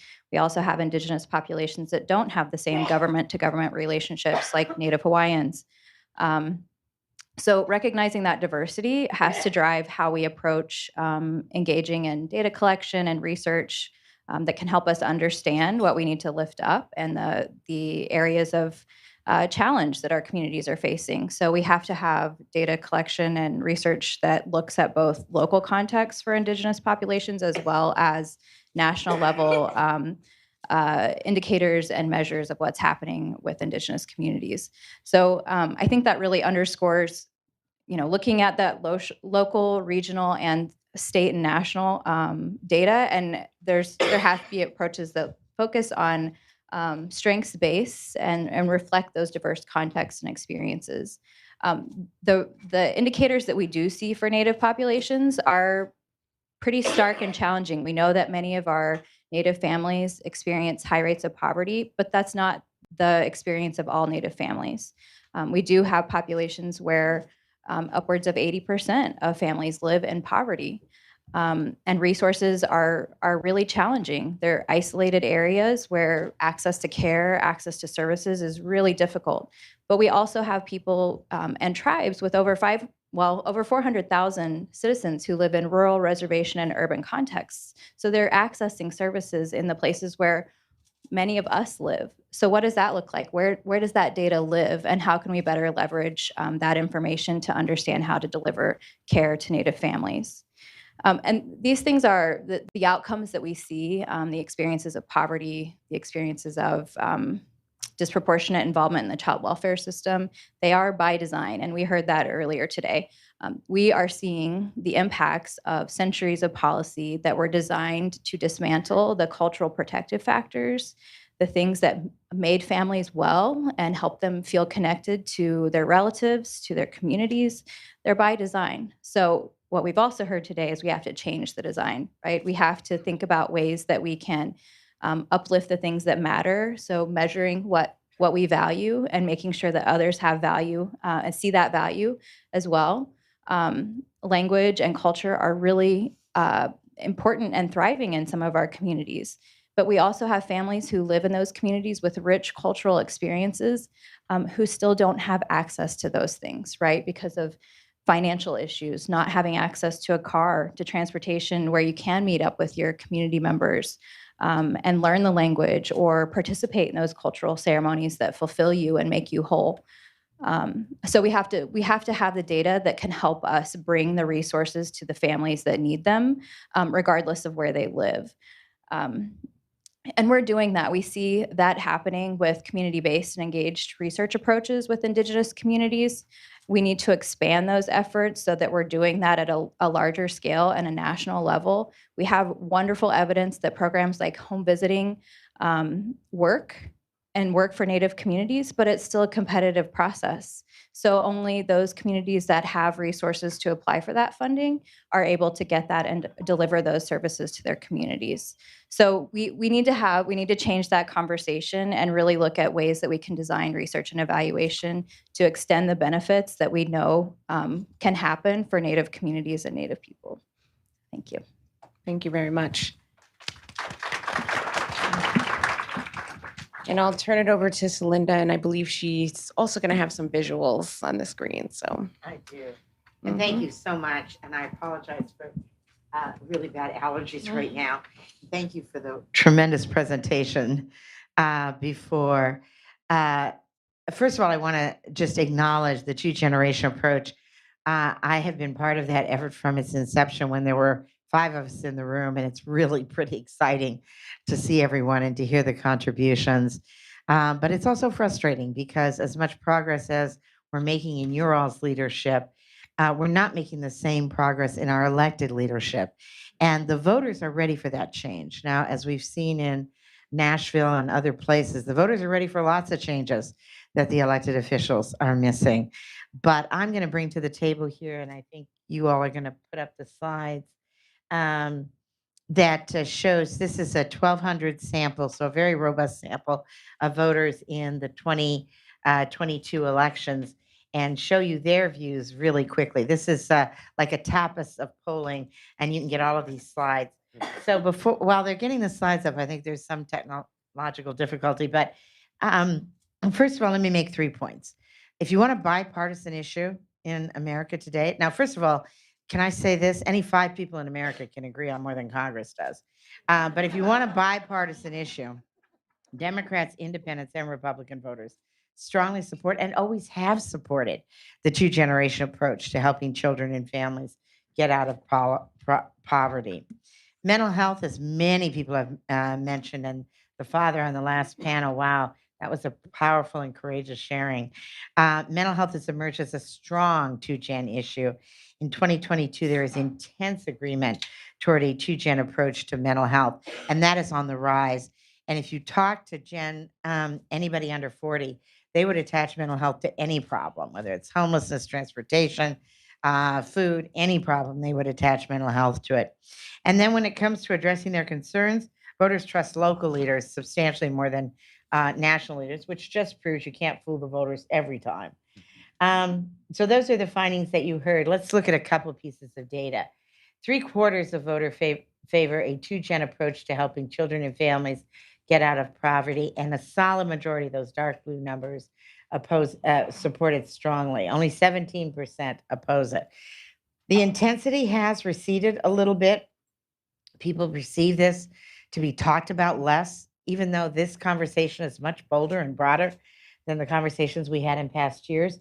That's not penetrating to voters. They think it's being talked about less. But can I say this? 76% of Americans right now don't think the 4th of July is a good holiday. So those are astounding numbers. Across party lines, 2022 congressional voters favor the two-generation approach. So 95% of Democrats. For Democrats, this isn't even a policy. This is a core value. 71% of independents. Independents don't like either party. They don't like anyone right now. They don't trust any institution, but they like the two-generational approach. And then 60% of Republicans. This is supposed to be a policy fiscal Republicans don't like. Well, Republicans don't know they're not supposed to like it. And 60% of Republicans are in favor of it. By the way, these numbers higher than the approval rating of any member of Congress, I might add. So this policy is more popular than any member of Congress, which is kind of a low standard when you think of it. Of the people who voted Democratic, 95% say I support the two-generation approach, and 60% of those who voted Republican. So you want a bipartisan issue, you've got it in the two-generation approach to dealing with poverty. 80% of voters agree that emotional and mental health screening and services would significantly benefit the whole family if parents and children could access these screenings and services together. Only 11% disagree. Only 6% strongly disagree. Now, this survey has an error of plus or minus 4%. So virtually no one strongly disagrees. And who would? And if we look at the intensity, Democrats, African Americans, people with disabilities, urban voters, LGBTQ voters, women in the Northeast, pro-choice voters, unmarried voters, members of labor unions, college-educated women, mothers, all really, really intense. Those are the numbers of strongly agreeing in the 70s. That is one heck of an organizational base. And yet, except in rooms like this, and I want to credit Aspen and Ann Mosley for this, we rarely see this coalition brought together. Voters trust local elected officials. Now, voters don't trust anything right now. In fact, all institutions are record low performance, including the Supreme Court, which I think most of us agree has really earned its low rating. But a lot of other people are getting blamed who may not have earned it quite as much. But at the top is local elected officials, then state elected officials, and then basically no one else. Despite asking people to volunteer something, 23% couldn't even make it up about someone that they trusted. Local elected officials trusted by Democrats and Republicans.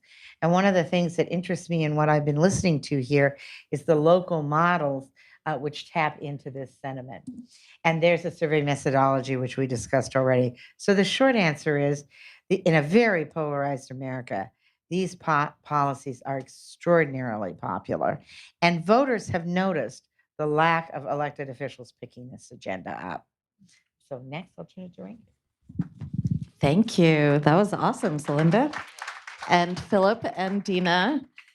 Rinku Sen here from the great state of Texas, where, yes, the Tennesseans and I are big bonding here. So I run Narrative Initiative. We help change makers around the country get their power together for moving ideas through collections of stories, big ideas, deep values through collections of stories.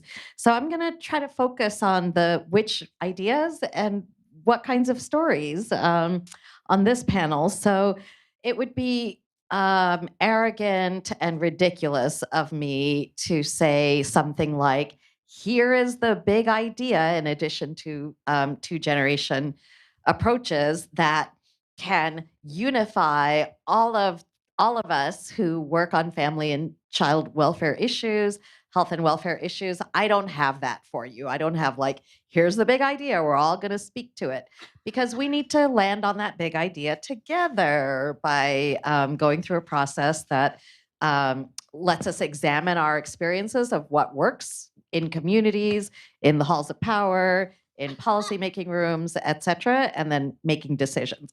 But let's just say that one idea we wanted to move was the idea that collective care, rather than individual freedom, collective care is the key to widespread family health and welfare. Let's just say that for, the purpose of this exercise. So if you wanted to move that, what kinds of stories would be important? I think Christian's note in the last panel that People who are poor are constantly asked to share their story because the listener expects to then hear a sad story of a needy person who requires my empathy and compassion and my action. So that story, when we request that story, we are at the end of that story, trust and confidence in a player, a character, that's going to land on the advocate or the politician or sometimes the funder. It is probably not going to land with the poor person whose story you are exploiting to make things happen. So I think we need to give people a lot of choice about how and when they want to share their stories, but really be asking for advice and solutions from families themselves who are making it work somehow day after day with helpers like us. So, one set of stories I think are the stories of people helping each other out.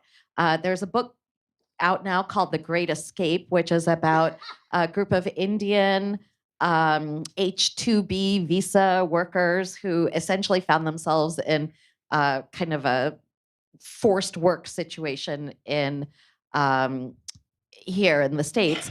And when I did a book event with the author recently, who is an organizer, there was a young African man who came to the event in Texas and afterwards said, we really need more stories about immigrants being welcomed, about communities coming together, immigrant and native born. We need more stories like this one. Second example, in looking at the Indian Child Welfare Act and all the coverage, all the discourse, conversation around it, it's very easy to find why the act is needed, what harm happened, all of the disproportionality data, why there needed to be such an act. But post having the act, it's much harder to find stories of people that the act benefited, like Native kids who got to grow up with their people and their families because that act was in existence and was guiding child welfare decision making. So we need more stories about how the solutions actually work and how awesome they are for all of us. And then the last thing is, I think we need to contend over values that only a few people get to define right now in our country. When we look at work, for example, something you could explore is called the winning jobs narrative. I'm going to wrap up in 20 seconds. Winning jobs narrative. That is a group of communicators and organizers and researchers who are trying to figure out how to talk about jobs so that Americans can so that we can have an authorizing environment for great job, wage, insurance, economic development policies.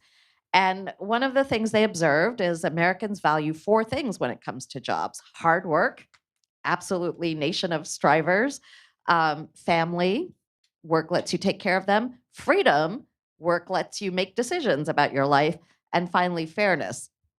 Most of people like us who talk about jobs only address fairness. We don't do hard work for all kinds of reasons. We don't do much family. We don't do much freedom.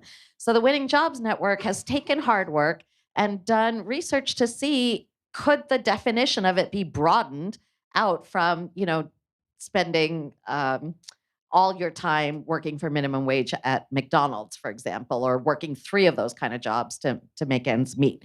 And they find, yes, people are willing across the political spectrum, as you said, Celinda, to consider caring for your elderly parent, hard work, to consider volunteering at the food bank, hard work, to consider, tutoring kids after school, hard work.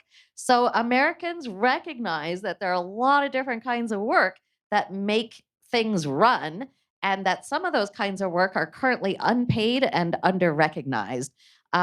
So we can contend for those values. We don't have to leave hard work for someone else to define. We can define it and use it then to move narratives and stories that we want to move. Thank you so much.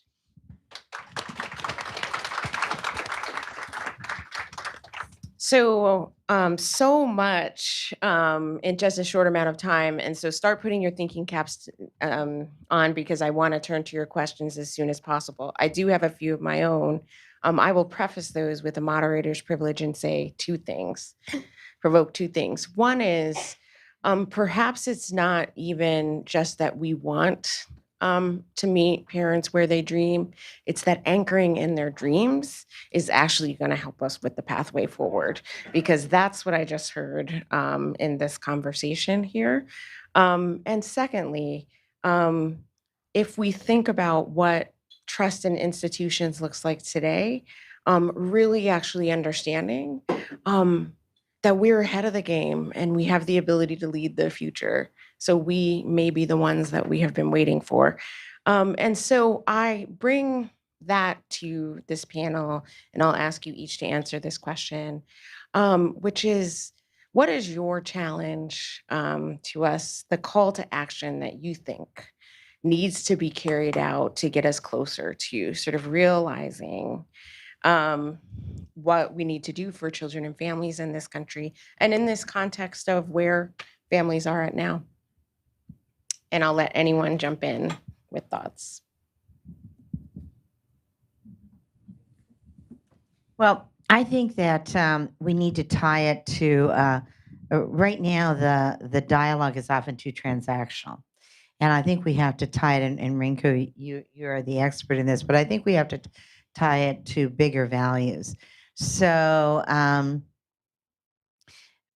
we have the lowest percentage of people in America's history who now believe that the American dream is possible for their children, 26%. That's an astounding number, because Americans kidded themselves perhaps, but most Americans said, you come to this country, or you came, or obviously some people were here already and some people were imprisoned and came, but in general, you work hard for the benefit of your children are going to do better. And in a focus group, one person said, in this country, you used to be able to work hard and get something really awesome for your family. Now you work hard and you can barely make ends meet. And so I think we need to tie it to something aspirational, something hopeful. I think we need to move from a deficit model to an asset model. One of the things I've always loved about the 2-gen approach, and one of the things I loved about the previous panel, is the conversation was centered on the assets that people were bringing rather than what they didn't have. The local approach is the assets that people are bringing. And then I think we have to realize that some of the values that we hold dear are contested values. Fairness is a very contested value right now. The right is arguing about what is fair. And that's just one example of many. So we need to establish our values frame. And I think that will move these harder, because people are willing to run, they don't think they'll be held accountable on a policy that's 70% favorable, but they do think they'll be held accountable if they are fundamentally violating the American dream. Yeah, thank you. So I think I would say that we need to invest the power and resources in Native leaders and communities to make decisions for their communities and the families that live there. And that's hard. It takes changing systems and shifting power in ways that are probably uncomfortable because they've existed that way for decades. But I think in the work that I do with Native children and families, for example, at the Tribal Early Childhood Research Center, we have communities of learning that are looking at things like what parenting and family care practices support early connectedness and early relational identity for Native families and children. That's really important work because it values what's important to Native families, but it has to be done in a way that's protected and leaves the benefit with Native children and families, not the benefit for research, not the benefit for other partners, because it needs to live there and benefit Native communities. But it has to happen in a protected way, because you're talking about documenting cultural practices and beliefs that have been used against Native families in the past. We're also looking at things like family economic well-being, changing the narrative from a deficit approach to what does it look like to support families. We're really early in that work, but we're already hearing that we need to stop asking, do you have the resources that you need to do X, Y, and Z things that are common in today's mainstream world, but looking at things like, are you able to support communal resource sharing Giving is an important aspect and element of Native communities.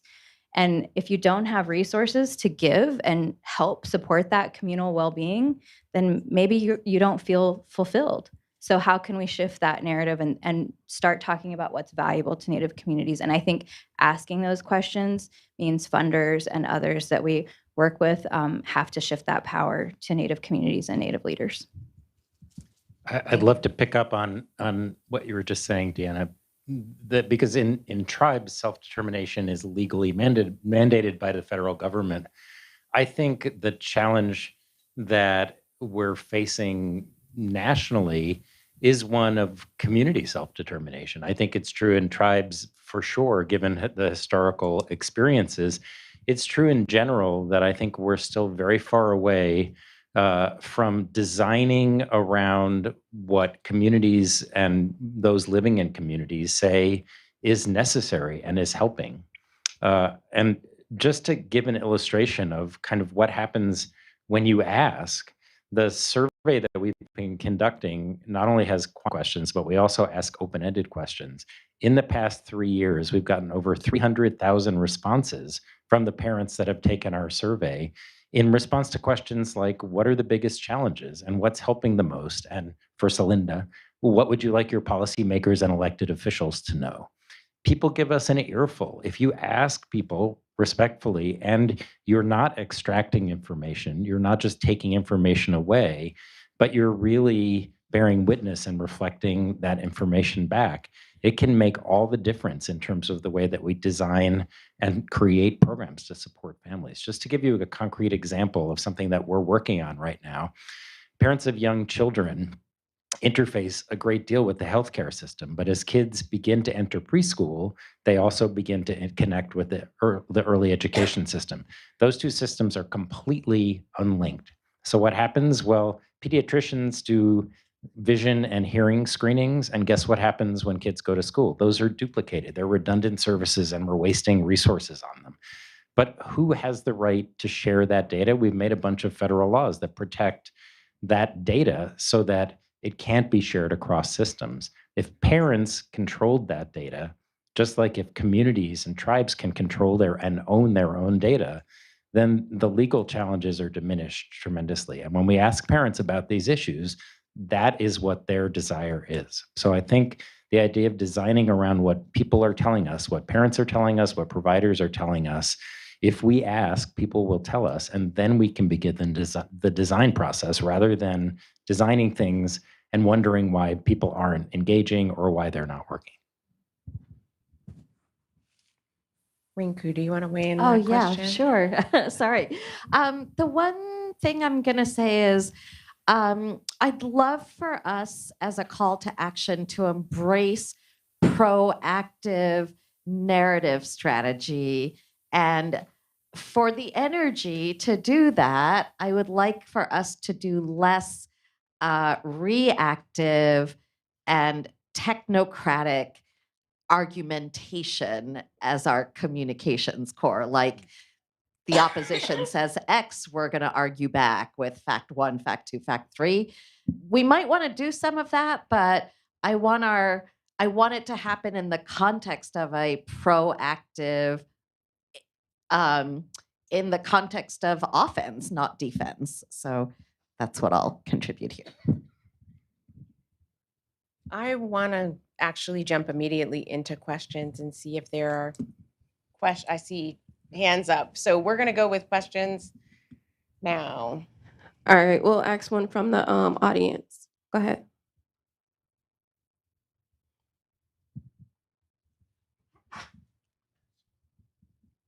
Thank you all.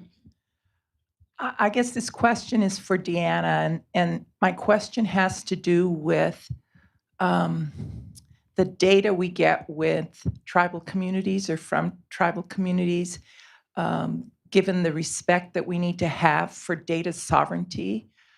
How would you recommend that we look at that data in a real and purposeful way for especially our tribal communities, although it's really for everyone, but I know specifically tribal communities are feel very strongly about that.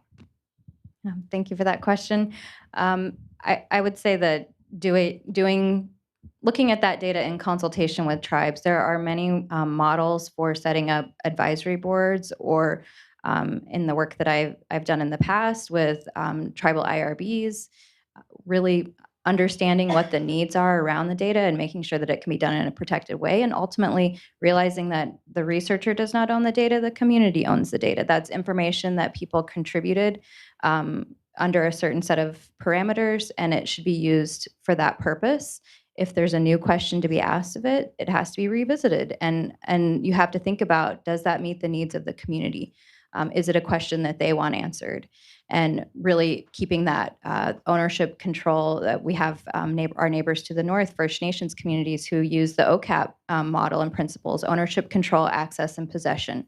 That data was collected, for a certain purpose with First Nations populations. They should own, control, have access to, and possess that data. And our Maori colleagues as well are doing a lot in this area, and we can learn from them around community engaged models where the power sits with communities. So it takes longer, and it has a lot of value. Maybe the very questions that the researcher comes with need to be shifted and tweaked in order to really have value and get the most value out of that data. But I think having an engaged process with advisory boards or tribal IRBs, tribal local research offices, that's the way to go. Thank you. Thank you. All right, and this is from our friends from the virtual realm. For Celinda, from Rachel Shoemaker. Celinda, what do polls say about being willing to pay taxes to support collective care? Really, really good question. Americans are tax sensitive, and these policies that you saw go down about an average of 10 points when you say if this increased your taxes. That's sad. That's not much of a decline, honestly. That's pretty. And tax sensitivity is pretty high right now because people are short of money. Not because people are anti-taxes. I was so struck by that metaphor. If you're going around to find free Easter eggs to make it through the week on food, on basic food, you don't want to see your taxes increased. And the other mom who spoke to FICA and everything being taken out. So people are tax sensitive. Some of our own constituencies are very tax sensitive. But these are fairly robust policies. It's a whole nother debate for another time. But frankly, there is a fundamental question to be asked about who's paying the taxes now. And there are a lot of people not paying their fair share. And that's one of the reasons voters assume, and the lower income you are, the more voters assume that they will be paying the increased tax. So actually, these policies hold up quite a bit. But I think we have a fundamental question in this country of who's the you here, and who's paying taxes and who's just kidding. And also, if we won some of these things, you would save money on that end, right? Like if I didn't have to pay for health insurance, there would be a lot more left for more taxes, higher taxes. And people are not that deficit sensitive, despite the fact that we're having this conversation right now about the debt ceiling. But yeah, we spend a lot of money on a lot of stuff. And, a lot of voters would really love to take up the right and say, fine, I would love this. Great. You just pay for what you believe in, and I'll just pay for what I believe in, and we'll see who comes out ahead. I'm going to take one last question, and you have had your hand raised basically since the last, so I am just going to privilege your question. Hello, my name is Shanta Reddick, and I am from Forsyth Technical Community College in Winston-Salem, North Carolina. And my question is about some of the data. Have you had any data from parents that talks about them as student parents on the college level, whether it's a community college or whether it's a four-year university? Have you had any data that kind of shares whether or not they're getting the support and the resources from those institutions as well? So we have in our samples student parent participants for sure. And what we can see is that, as was pointed out in the last panel, that the challenges around pursuing higher education and dealing with the financial challenges that we're talking about are hitting home for many of those parents. So in terms of issues of hardship and other things, no question that those are things that we're seeing in the context of student parents. And at the same time, the motivation to be able to increase economic opportunity is a major incentive for people to do so. That's a great question. Yeah. Aspen has looked at this, the two-gen approach looked at this a little bit before, and then there's been some new data out there. And I will say, and I don't know how many of you are involved in the higher ed, so I hope you don't take personal offense. Other than politicians being completely out of touch, I think the higher ed community is completely out of touch. And, they're talking about free tuition and all this stuff. 50% of Americans do not have $500 in savings. Free college is not free. You have to pay for, we know that you have to pay for, to get there, you have to pay for the housing, the food, the books, the fees. And a lot of families, if they have one child in college, because of the spacing of their children, are going to have two children in college. I grew up on a very middle-class ranch, and my family subdivided their ranch because they literally ran out of money to put my brother and I through college at the same time. And that was the middle class. So there hasn't been nearly enough work done on this.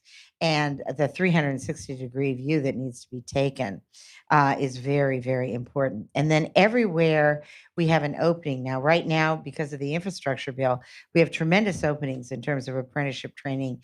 The capitalism comes barreling right in, but some of it's good and a lot of it's a ripoff.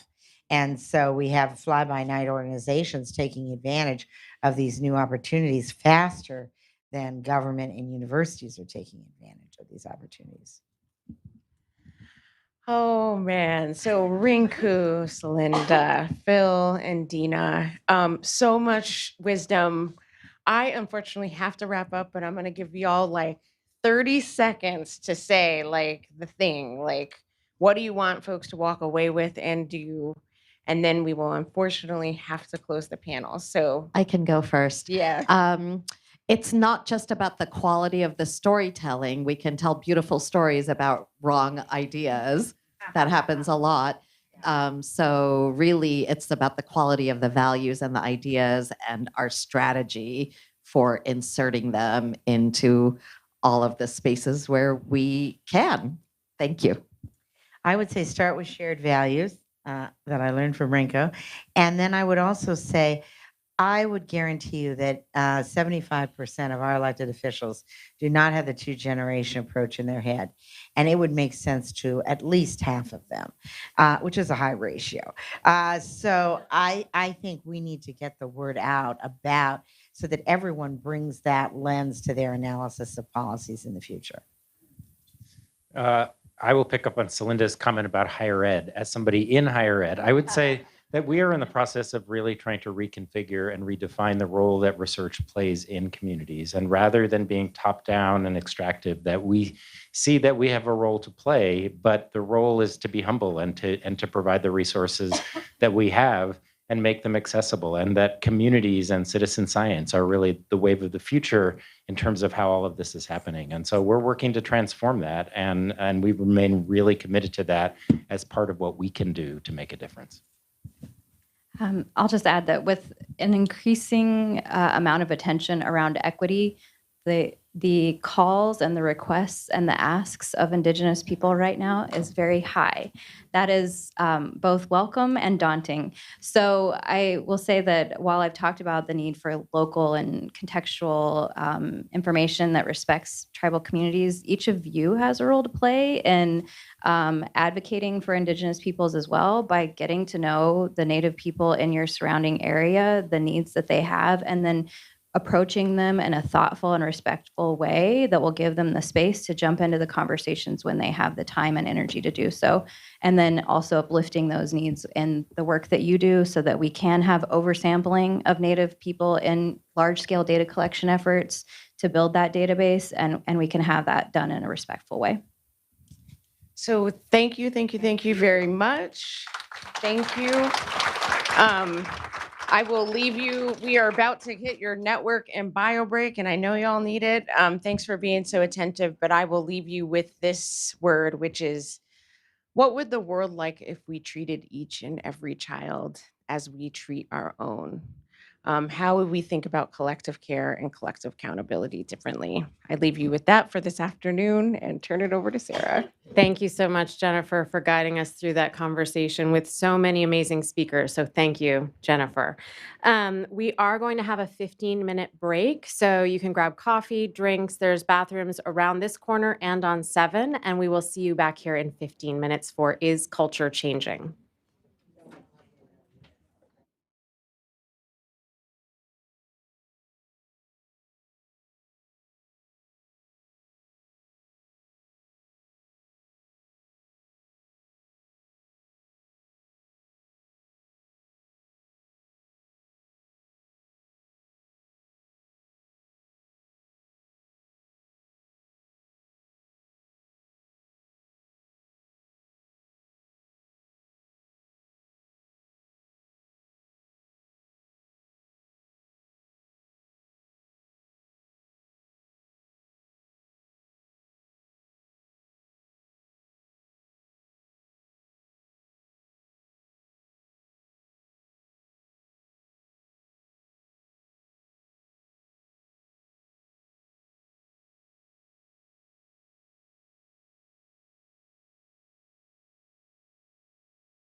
Thank you for that tepid response. I appreciate that. Yeah.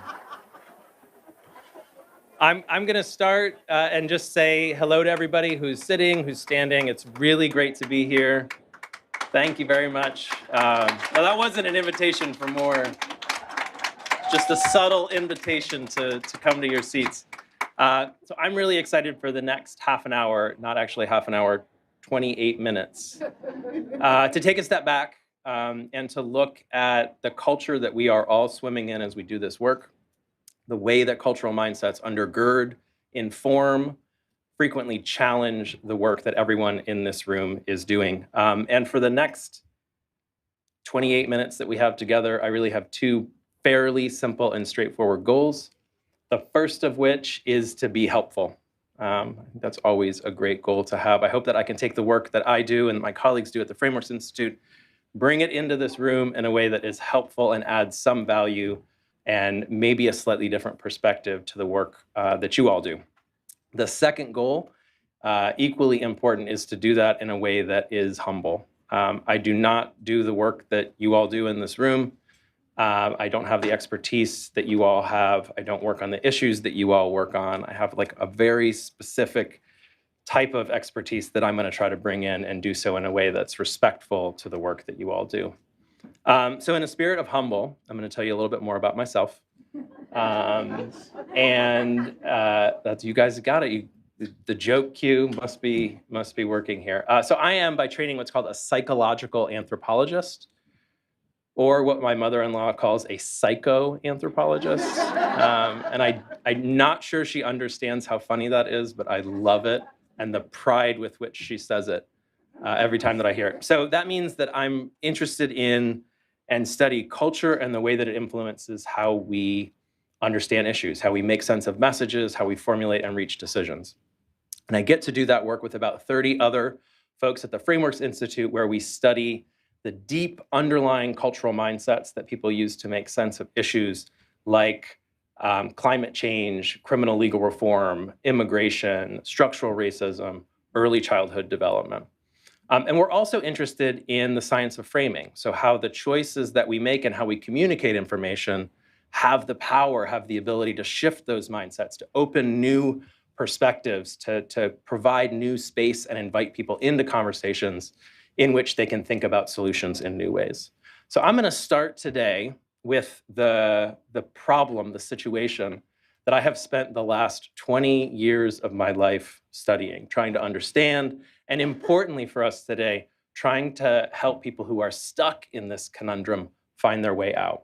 So if we are all honest in this room, each and every one of us has been in this position before, whether it's been in a professional setting or, as in my case, frequently a personal setting around the Thanksgiving room table, where you think you have the perfect way of talking about early childhood development. You try it out with two of your closest colleagues who are also deep experts on early childhood development, and it is great, right? What could go wrong when it goes out to normal people, right? People who don't live and eat and sleep and breathe our issues as we do all day, every day. And you find that when you do, that thing that was so gripping and resonant and moving and persuasive to you and your two closest colleagues isn't when you go out to people who aren't in your field. And one of two things happen. So first of all, that thing that was so gripping and passion-inducing lands flat, right? It doesn't have grip, doesn't have traction. It goes in one ear and out the other. Unfortunately, that's not the only thing that can happen. The other thing that can frequently happen is that thing which sends us running towards more supports for parents actually leads people in the exact opposite direction. More individual responsibility, more evaluation of people's deservingness. So I'm going to give you an example of what this looks like in living color, a very specific example. We work with a lot of folks who are in the early childhood and 2-gen space, and a lot of developmental scientists. This is a direct quote from a developmental scientist that we work with, no one in this room, who said that persistent stress, direct quote, can derail development and have negative long-term effects on health and well-being. So I said it was a direct quote. I've made one small editorial change. In the original quote, the word negative was deleterious. Made that change to be slightly less obvious and obnoxious in the point that I'm about to make. So for those of us in this room, for people who work with kids and family and study early childhood development, this is like really true. Like all the way through truthity, true, right? A lot of research, number of disciplines, long period of time that we know that this is the case. Unfortunately, for people who aren't in our field and hear messages like this, they frequently kind of say things that look and sound like this. Life's hard. It's supposed to be hard. You know, what doesn't kill you makes you stronger. You know, all the bad cliches you can think of. I mean, there's been people that have come from absolutely nothing to make it in whatever society's eyes deems success.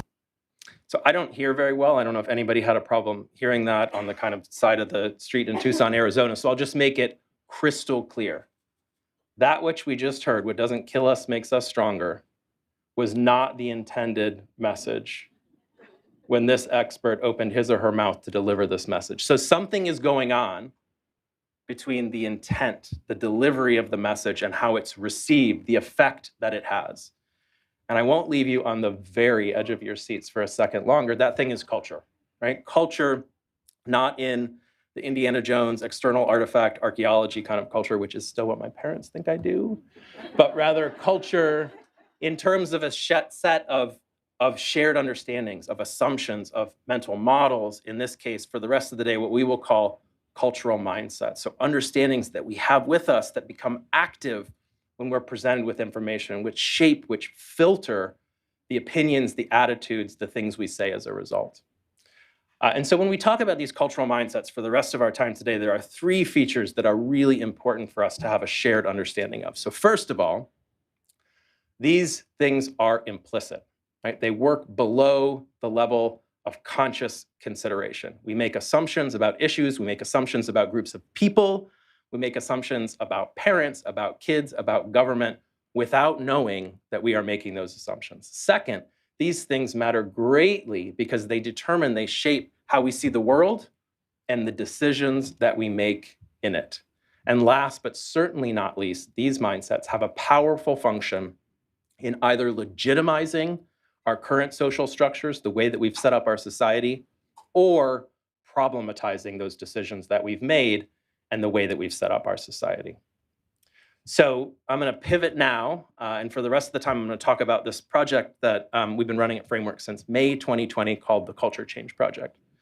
And this project started early on in the pandemic and right after George Floyd's murder as a response to the folks in the field who we partner with and what we were seeing in the public discourse. And what we were seeing were a lot of questions, but also a lot of claims that culture was changing in deep and forever ways, that America was becoming less racist, that America was going to see the power of prevention and come to support public health in new and amazing ways. And you can tell from my tone that we were, as people who have studied culture for 20 years, we were dubious about these claims. And so we thought, rather than just sit there and be dubious, that these are questions that social science methods are actually well situated to provide some insight on, right? So we viewed these as a set of empirical questions. Are these deep fundamental mindsets that guide how people think about every issue that you all work on, are they changing? Importantly, how are they changing? Which issues are they changing? And for whom are they changing? And then the ultimate question for us, who, as an organization that tries to work in partnership and support advocacy organizations, people who are working to build public will for change, what are the implications of any changes that we're seeing at this level of mindset for the work that people are doing on the ground to advocate for new policies? So we deployed a set of methods that we use on our other projects, a monthly culture tracking survey that we use to get a sense of whether and how these deep cultural mindsets are changing, qualitative work that includes focus groups every other month, and a set of in-depth cultural mindsets, what anthropologists call cultural models interviews, that we've done every year since May 2020.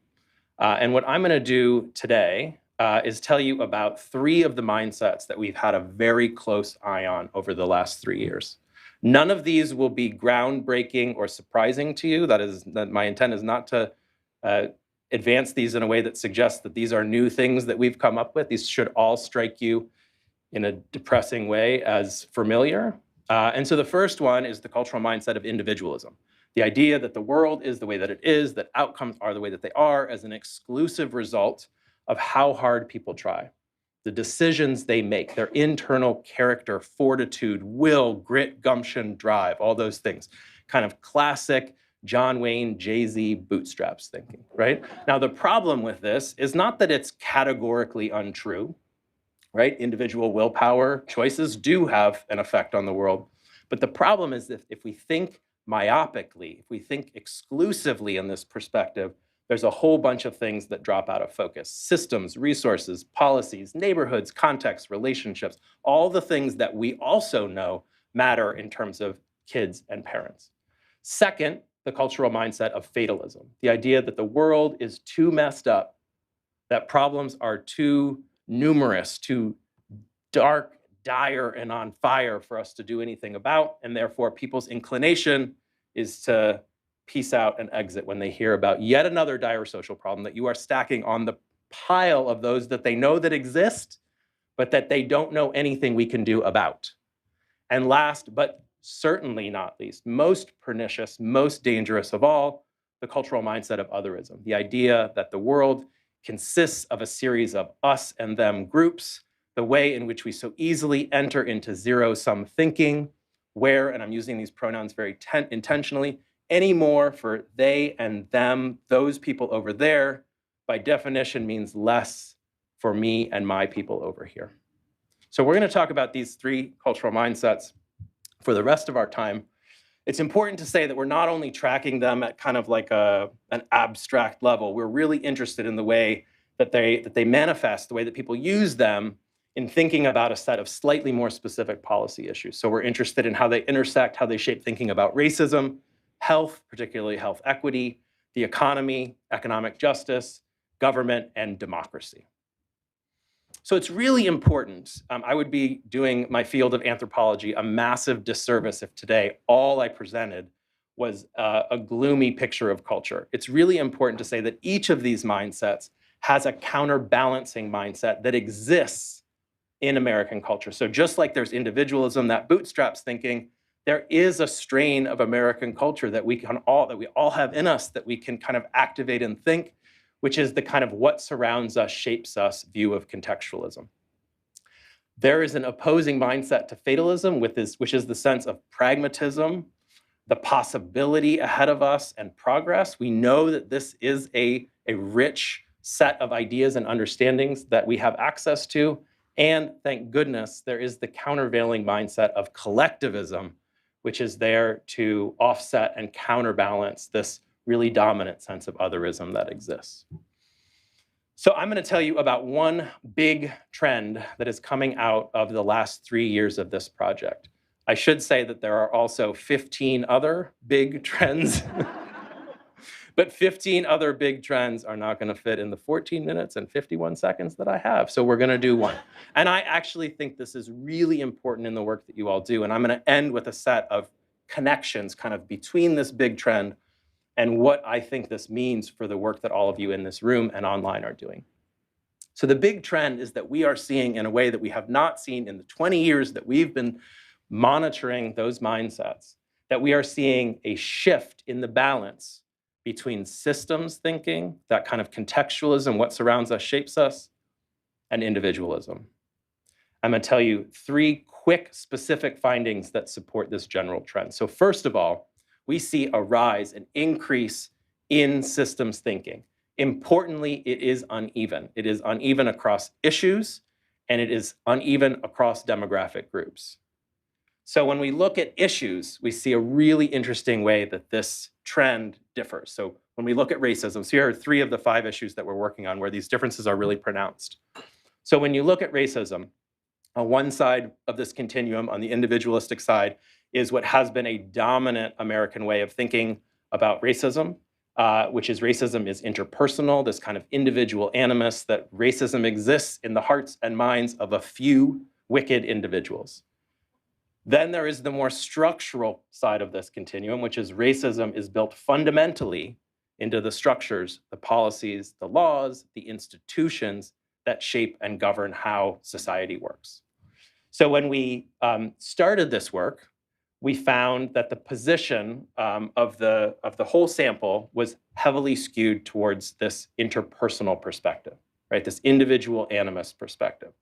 What we have seen over the last 3 years is that this has moved and shifted to a more balanced perspective. Now, I'm not saying that everyone has all of a sudden gotten like rah-rah, change systems, dismantle structures, but there has been a shift and now a more balanced perspective whereby people can entertain both of these ideas about racism. When we look at the economy, we're interested in, on the individualism side, that bootstraps thinking that I talked about, and the sense that the economy is a force of nature, what we call naturalism.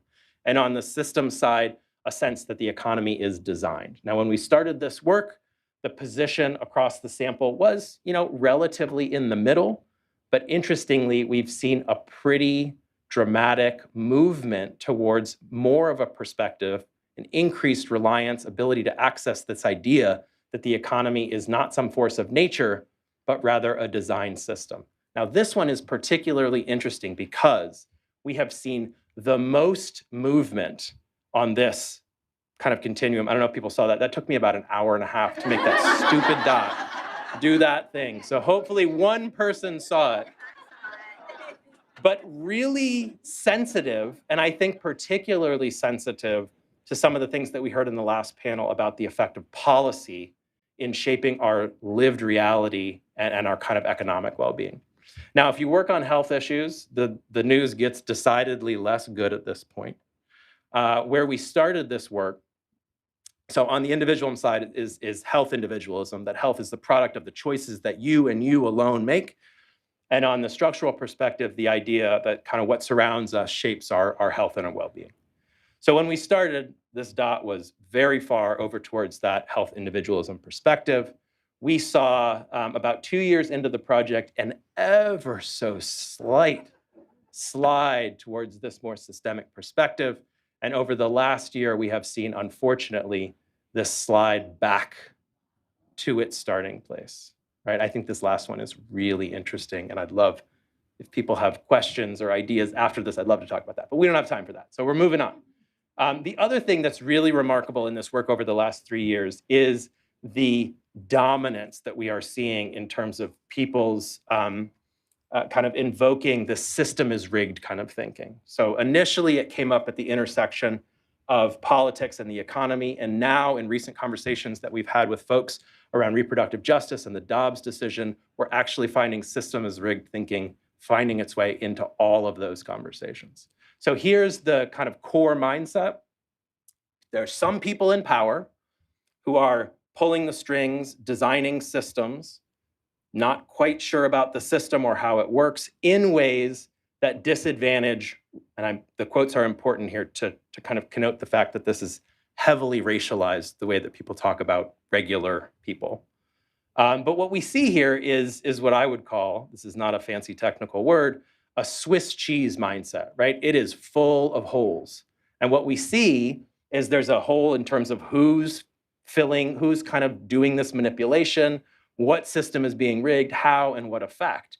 And in a fascinating way in our focus groups, we have seen the same people, depending on how this mindset gets filled in, go in dramatically different directions. So the same person can have this progressive critique of corporations and the ultra wealthy, rigging the economy, which leads to a really kind of substantial critique around power and poverty. And in the next 5 minutes, fill that hole in the mindset with coastal elites and socialists in a way that leads to something that looks and sounds very much like replacement theory. So the implications here is this, as a Swiss cheese mindset, is incredibly powerful. Like, it is everywhere. It is top of mind, but heavily open to manipulation, and has a strong tendency to evoke that fatalism, that once people see the problem in the system, they assume that there's not a damn thing we can do about it, and they quickly disengage from the conversation. So the third finding is that we are seeing that systems thinking kind of specifically in how people think about problems and finding that it does not extend to the way that they think about solutions. So a great example is the way that people talk about racism. So when you ask people open-ended questions about racism in America, as I said before, the discussion is relatively balanced between that more systemic structural perspective and an individualistic perspective. When you shift and ask people to think about solutions, all that systemic thinking fades away and people get left with get the racist cops out, get the crooked judges out, and get the racist politicians out. So a very individualistic focus. And what I think this means is that we know that when people have robust ways of thinking about cause, bootstraps, individualism, they get very easily to a set of solutions. Well, of course we should have work requirements on these policies. However, when people's causal thinking is kind of more extant and forming, weaker, it's much more difficult for people to kind of map that on and get to solutions. So I think what's going on is this is a sign that this balance of systemic and individualistic thinking is in flux. And I think this speaks in a slightly critical way to our practices in being preoccupied with problems. When you think about the way that structural racism has been communicated over the last 3 years, an inordinate amount of that time, I'm not being totally critical here, has been spent on the problem. Less time, to a considerable degree, has been spent on the solutions. So I think where we're at in terms of these overarching findings are, first of all, as dubious as I was at the beginning, culture is changing. And there are some of these changes that present space for us to think about new solutions, to think in new ways about new solutions. However, there are a set of issues that we are not seeing moving, health, for example, and I think a set of practices, this perpetual preoccupation with the problem, that are holding us back. So what I want to do for my last 6 minutes is try to connect this overarching research with some recommendations and ideas that you might think about in your work as you go out and communicate in persuasive and effective ways and move and build public support and demand for the policies, the interventions, and the practices that you know are so important in improving the lives of children and families. And so the first of which is that the economy, with that sensitivity that I showed, remember that dot that was moving around there, I think suggests the importance of focusing our efforts in communicating about the economy, that people's mindsets about the economy are fluid and heavily attuned to how issues are being communicated and the policies that are in play.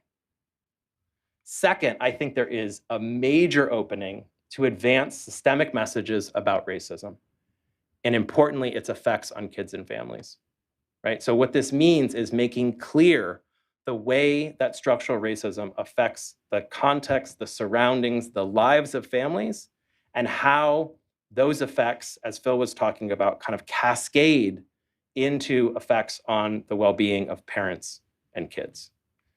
I think there's a whole debate kind of in our organization and out about the way in which that Swiss cheese model of the system is rigged narrative suggests that we should give it up, that it has the potential to go in some very kind of right-wing populist directions. But I would argue that because of the cultural power, because of the resonance of this mindset, our focus needs to be on finding ways to use it that send people, that channel people's attention in the direction that we want to go towards the things that we want people to be critical of in terms of economic power, and that we need to find ways that kind of evoke this mindset and that provide it with some integrity and resilience such that folks who would kind of use it in a totally different direction can't make that pivot, can't make that spin. Next, I think the importance of kind of moving, as I've said, from messaging that is really focused on the problem to providing a more balanced set of messages that focus on solutions, things that can be done to change systems, examples of how they improve the lives of kids and families are so important. And this is not just coming out of the Culture Change Project. There is a rich history of research that shows the power of this balance. So what this research shows is it's interested in the sense of urgency that messages have, like how bad a situation is, balanced with a sense of what's called efficacy, the extent to which people can see the problem as solvable. So the cell of this matrix here, where most of our communications live, is in the bottom left-hand corner. So all problem, problem, problem, example of problem, data about problem, story about problem, more data about problem, maybe a little solution at the end, yields a very predictable result, which is that fatalism. Like, that is one of the most powerful invitations to crank up the dial when it comes to people's fatalistic thinking, which is not where we want people to be when we're trying to convince them to come in and along with us on solutions. Unfortunately, the answer is not just to switch that script and get all hopey, changey, woo-woo, solutions are everywhere, because when we do that, the result is low motivation, snore and bore. People know that there are big, bad social problems out there. If yours doesn't seem like one of them, they're not with you. So there is this kind of magic combination when it comes to these ideas of urgency and efficacy, where we're able to evoke a strong sense that this is a problem, a real problem with gravity and urgency, but to be able to counterbalance that with an equally robust sense of solutions, that there are things that can be done, and when we do them, things get better. And when we're able to achieve that balance, we create these kind of magically persuasive messages that bring people in with that grip and traction of urgency, but give them a place to go in terms of our advocacy.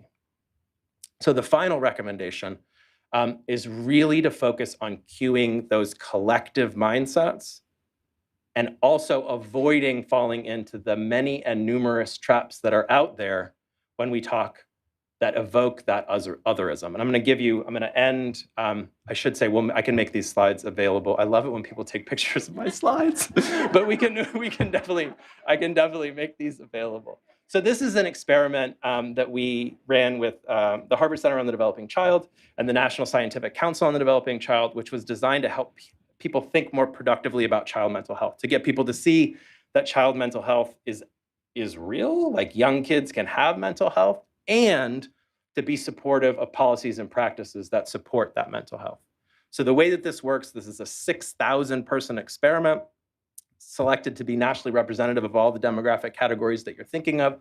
Each of those 6,000 people get randomly assigned to read about 80 words about a child mental health program. And the only thing that differs is the first sentence that they receive.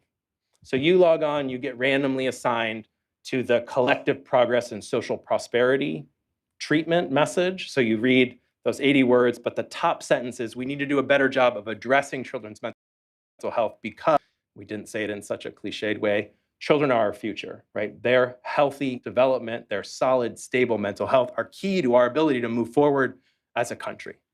Shelley, you log on, you get the value of vulnerability, same 80 words except for the first sentence. So your first sentence is, we need to do a better job of addressing child mental health in this country because children are our most vulnerable citizens and individuals.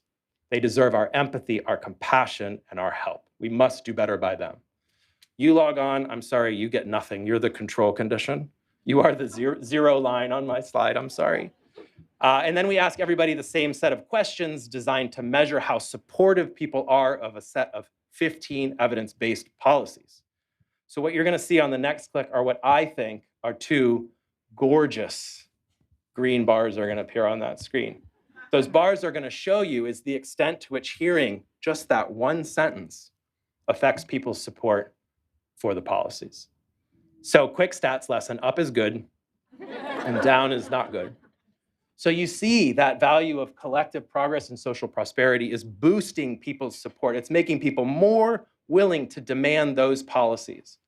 The value of vulnerability is having the opposite effect, right? So to translate that, if you're an expert or an advocate working on child mental health, and you are consistently using the value of vulnerability to frame your messages, you are not only wasting your valuable communications, resources, and real estate, you are using it in a way that directly disadvantages your goals as experts, researchers, and advocates. So I will end there with my new favorite quote. I haven't seen anybody use this quote from Heather McGreen before, but if you have, please let me know. I think in a very short sentence, this embodies everything that I've just talked to you about, which is everything we believe comes from a story we've been told. Thank you very much.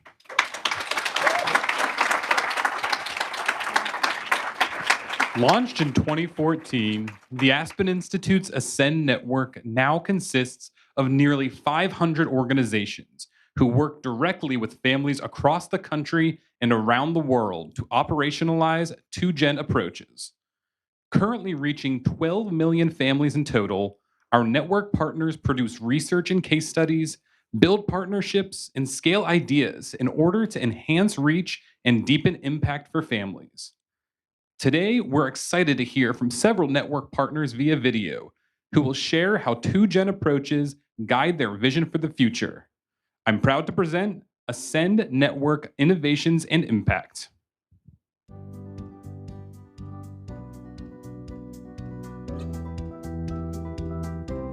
In 2014, we sent out a national invitation with very clear criteria to invite an open invite to join the Aspen Institute Ascend Network. What we were looking for were organizations that were committed to breaking the cycle of poverty and creating intergenerational family prosperity and believed in the power of the 2-generation approach. Some of our strongest starts from the 58 original network partners, now 500 strong, all 50 states, District of Columbia, Puerto Rico, Ireland, Guatemala, Rwanda. But this belief in the 2-generation approach to really drive better systems, strategies, and outcomes by and for with families is taking off. If we know that when we are really serving and meeting the strengths and the needs and the expertise of both parents or the adults in children's lives, along with children, we're going to get better results. Centering intergenerational family prosperity. Ascend wanted to partner with those on the front edge of passion and purpose and track record that could then help us activate networks of networks.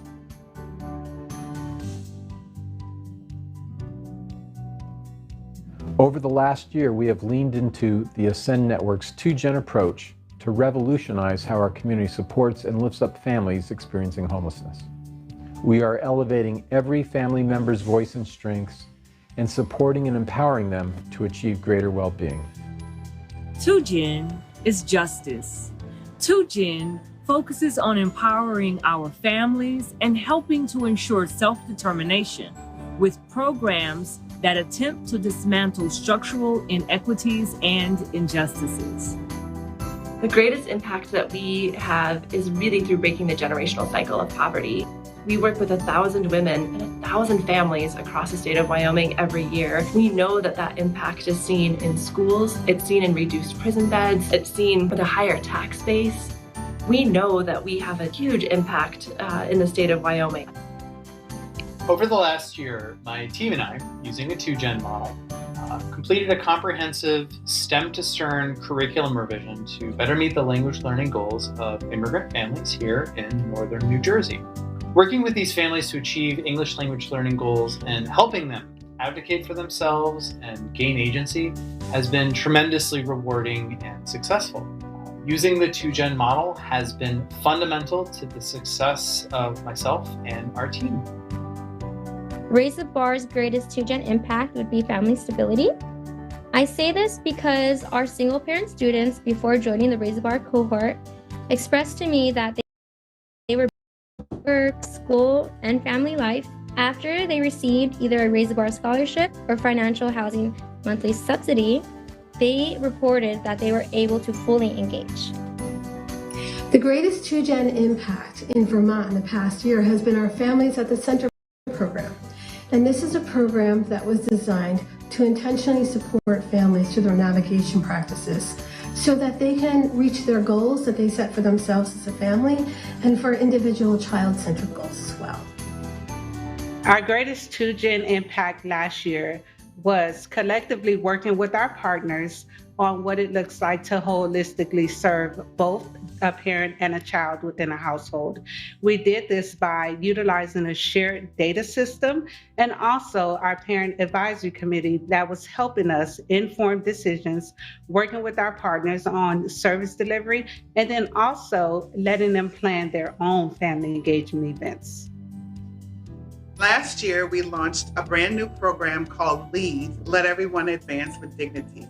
It's a national model that we're bringing to Minneapolis that targets people that have low-level offenses and gets them the help that they really need and keeps them out of jail. Through our Single Moms Grant, we have been able to offer students community by creating a dedicated social media group. We have also provided dedicated advisement and coaching support to students. We've offered persistent stipends every term, and then we've created family-friendly events. The biggest opportunity for CRON and the two-gen approach going forward is to prove that this model of care for persons with disability and their families is a better way to serve people with disability. And for those who are providing services, it's more cost-effective because it's care, innovative, early interventions at the community-based level. Hoy por hoy soy parte del equipo de trabajo de Vimenti y mi hijo es parte de los servicios de After School.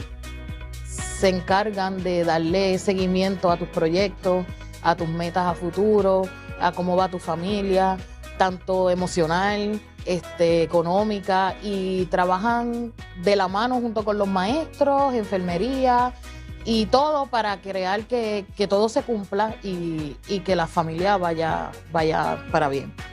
The work that we do is not only instrumental with the families that we serve, but it's a collective in making sure that our entire Agape family supports the needs of those individuals where they are.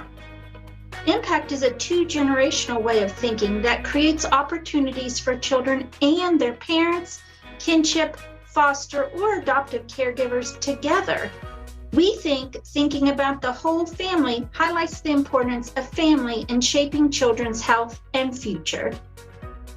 This year, we continue placing parents and caregivers at the core of our work and collaborating with them as we address the holistic needs of families. The program's two-generation approach honors parents and caregivers while building their parent leadership skills and knowledge to promote family well-being and positive health and educational outcomes for their children.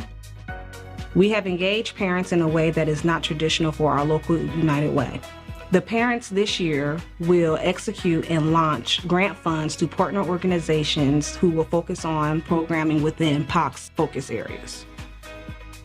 Here at New Moms, my two-gen approach for 2023 will be embracing our core values of equity and possibility to help create safe environments for multi-generational change.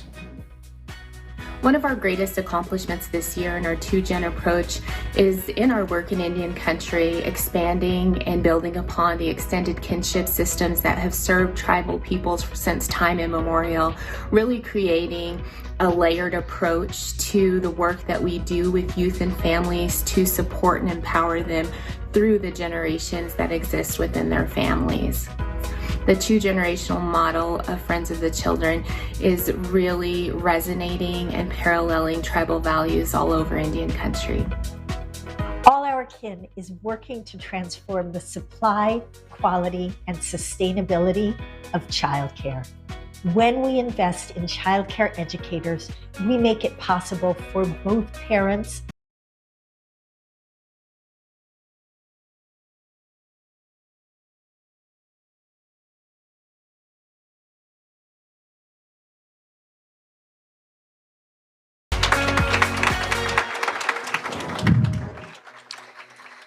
It's always really powerful to hear the latest updates from the Ascend Network, which, as you heard earlier today, is nearly 500 organizations around the country. If some of you would like to join the Ascend Network, we have cards out on the credenzas with QR codes, which will connect you to the portal to join. So now we will turn our attention to the new mental health agenda, which is our last session of the day. And this next session will address how we can leverage this particular moment of awareness to ensure all families have access to the multiple systems of support they need and explore emerging innovations that are designed to strengthen mental health care at every age and stage of life. We've assembled a fantastic mix of Ascend Fellows, parent advisor, and research and public sector leaders this afternoon. I have heard that there are multiple people who are most excited about this panel today. So I'd like to invite the session's moderator, Ascend Fellow, and Dr. Mira Mani from the David and Lucille Packard Foundation to open it up. Thank you so much. What a day we've had today, and what a great panel you have in front of you right now to help us bring it home, right? We started with hope from the very first speaker on Hope Enterprises, and then we heard from parents. We've heard from various experts about what the surveys tell us.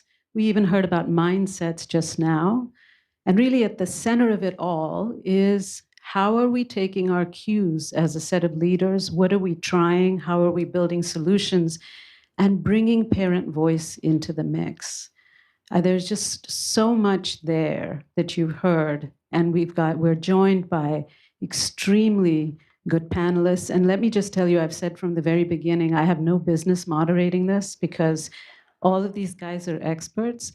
But as someone who knows the least about some of these things, maybe I can ask some innocent questions, right?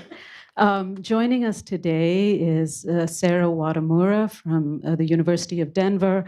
I'm just going to give you people's names because the bios are in the packet, and some of them need no introduction, I'm sure. Michael Warren from the Maternal and Child Health Bureau. Ron Lee Liao, am I saying your name correctly? Okay, perfect. Also from the Children's Hospital in Colorado, Matt Beal from Georgetown University, and Nelson, our parent advisor. So thank you so much for being here today. And you know, the structure of the panel is that we'll sort of hear from each panelist, and then I will open up a set of questions. And then we'll turn it over to the audience. We have about 55 minutes, and so we're going to try to make it through. And we really do want to hear from you as well. But as you've heard from the panelists before, just some opening framing comments from me. Mental health issues are ubiquitous, right? Finally, we're in a place where the country is talking about it, whether it's policymakers who are conservative or they're progressive. Parents are able to say what they're experiencing, and the healthcare sector is trying to put its arms around it. So really, what we have now is an incredible opportunity to have it be the galvanizing force that brings us together on behalf of children. When we think of health, we think of physical health. Traditionally, we don't really think of mental health. But now bringing this into the mix really is about whole child, whole person, whole family, whole community. And we heard this morning about joy and having a joy index and measuring well-being. And Phil, wherever you are, I think I'd like to maybe challenge you to think about how one measures well-being, given the way that the survey you all do at Stanford is really, the rapid survey is looking at the softer side of things as well. So given all of that, this is an absolutely important moment in time. So we wanted to start by hearing from Sarah about sort of what the brain science tells us and what you think how it should influence implementation in the field. Sure. In 4 minutes, I will I will tackle this lofty topic. Nice to see so many familiar faces and so many hearts aligned. Okay, so what do we know about neuroscience from the 30,000-foot view that might be relevant here? We are learning machines. We're learning machines from the prenatal period till the day we die. We take in all the information at all levels, and we make the most of it to chart a path forward for ourselves as individuals, for our kiddos, and our communities. So keeping in mind that the person is actively creating that brain and body as they move through the world, I think is a good place to start. A lot of that foundation happens early, which is why we spend so much attention on supports in the prenatal period and the first few years of life. But predispositions are not destinies. Children in particular, and all of us, are very active creators of knowledge. So the best and most effective learning happens when two things are present. The child leads, and it's done in relationship. So that the person providing the information that the child is soliciting is someone who knows them well enough to provide that information at the right level of abstraction to become part of the things that they know. So looking for opportunities that we can let children lead, natural opportunities where we can let children lead and be the relational supports that understand what it is they're trying to learn about the world. This is probably true across the entire lifespan. How many baffling conversations have you had with adults, right? Where you don't understand what it is they're saying or what it is they're trying to know, and you can't meet them there, right? Versus relationships where you have conversations with folks that you know well enough to know what they're really asking, what they really are trying to understand and see. Children are no different than that. My colleague and friend Phil Fisher introduced a very important concept that has become more prevalent in our understanding of how we grow and learn, which is that quantity matters, quality matters more than quantity, and predictability might top the list there. So unpredictable environments can be especially challenging for children to navigate. And not all input that we receive is handled equally. So because of its relevance for survival, negative information is more likely to capture your attention, to be remembered, to be acted on. So we are all kind of fighting that all the time, right? This tendency to over attend to and process negative information over more positive or neutral information. So that's something else that we know about brains. So if you take all of those pieces together with my one remaining minute, I am now going to apply this to mental health. I agree. We have seen great strides in terms of destigmatization and awareness, both deep personal awareness of how much mental health matters and an awareness of how much it matters in our communities. We have so many evidence-based supports. There are so many ways that you can contribute to wellness. And we have scientific evidence to back up ancient traditions, relational supports, peer-to-peer, and of course, therapeutic alliance as ways to increase our well-being. So I think we're at the stage where we need to think about meeting people where they are in space, where they are in time, where they are in relationship, where they are in availability. So in primary care, in education, on the court, with a coach, all of those folks as people who can really help move mental health forward and bring it into something that it's okay to talk about kind of anytime. But in order to do that, we do have to attend to the mental health of our workforce, and that's not something I see talked about much. And back to our parent panel, I think mental health in the moment has a lot to do with healing from things that have happened, both in one's own lifetime and in respect of historical trauma. Thank you, Sarah. Nelson, as a parent, can you talk with us a little bit about what it was like to navigate the system, get support for what you needed as a parent and for your child as well? Definitely. So, and within my experiences of trying to get support for mental health and everything, just a little bit of backstory. I did get like full custody of my daughter through the courts and everything, just kind of on my own.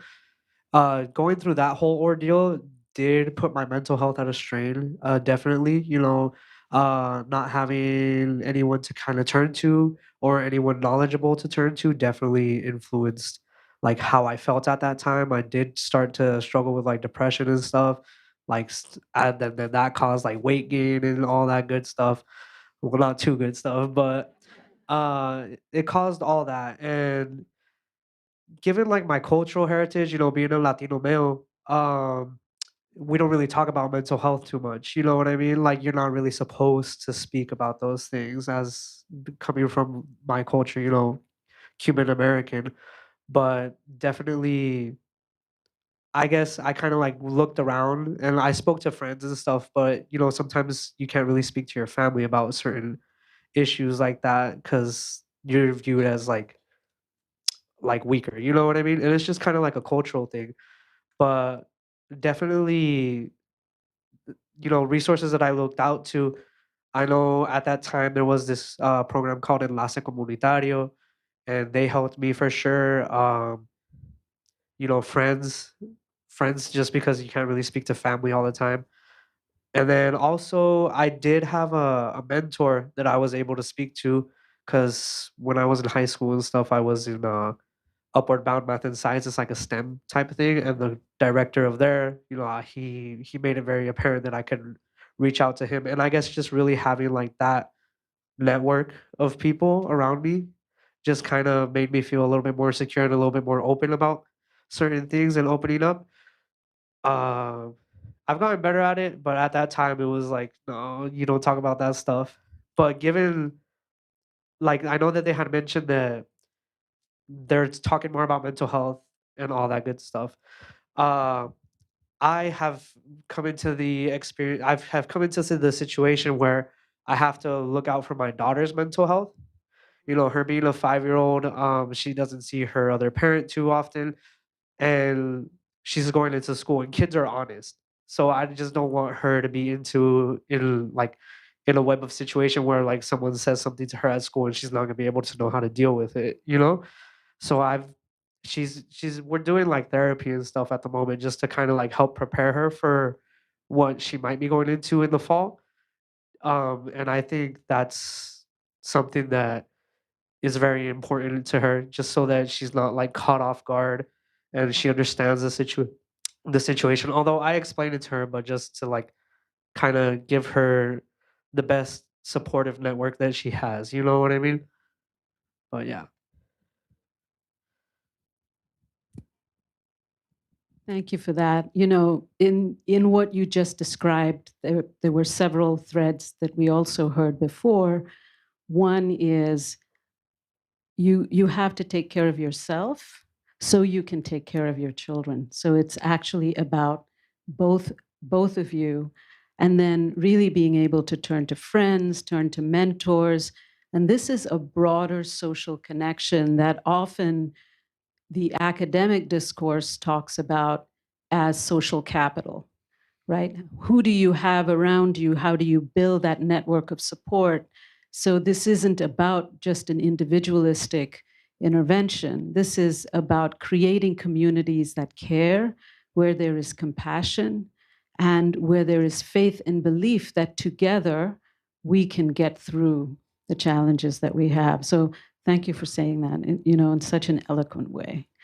Um, Matt and Ron Lee, I'm going to just invite you both to go back and forth as you do. But, you know, with this panel, we really want to leave people with a sense of hope and optimism about what's out there, what's working, what is their potential to embed across systems. So we'd love to hear from you about that. Thank you. I experienced an infusion of hope and optimism. Listen to Nelson speak just now. Thank you for sharing your story. And so, you know, as a child psychiatrist, I have been interpreting this crisis that we hear so much about around a youth mental health crisis as really a crisis of families and a crisis of families in a state of sustained overwhelm and stress for a lot of different reasons in a lot of different places, including financial stress, including stress from their own unaddressed mental health needs, including stress from living in this atomized way that we do apart from our families and our extended kinship networks, and stress from this pervasive anxiety about the future that we all seem to be walking around with right now, and that, of course, feels most powerful with respect to our children. So I think that thinking about mental health crisis from this ecological family-based lens you'd be confused if you walked into most places that children get mental health treatment, because their families are treated like appendages or worse, or like the problem, rather than as an inherent way to understand what's going on in the child's life and what the strengths are that are there and what the paths toward healing and recovery might be. So that's a big problem, but we're going to talk about hopeful things. So I think there are a lot of hopeful things in ways that people are starting to reconceptualize this and to go about things in a different way. And I'll share a few examples for work that we're doing here in our broader network in DC, some of our partners in the room. And then I'm really curious to hear from Ron Lee about work happening in Colorado as well. I'll give a few examples. One example is thinking about interventions for families as prevention and promotion. So we have initiatives that are going on in Head Start centers all across DC, in which we're helping to support parents in identifying their own mental health needs, their own sources of stress, and identifying and working on stress reduction, coping skills, mindfulness, therapy when that's indicated, meeting with a psychiatrist if that's necessary, as part of their child's early childhood education experience. Because parents have made the sacrifice and the effort to get their kids to a great early Head Start or Head Start center. They're also willing to make that effort to address their own mental health when it's made available and appealing and responsive to their perspective as a parent. So that's one approach. Another is that when you come to a clinic and you're bringing a child to a clinic to get help, making sure that your own mental health is addressed as well. That should be a routine part of a mental health experience, is that your entire family's health and well-being is addressed.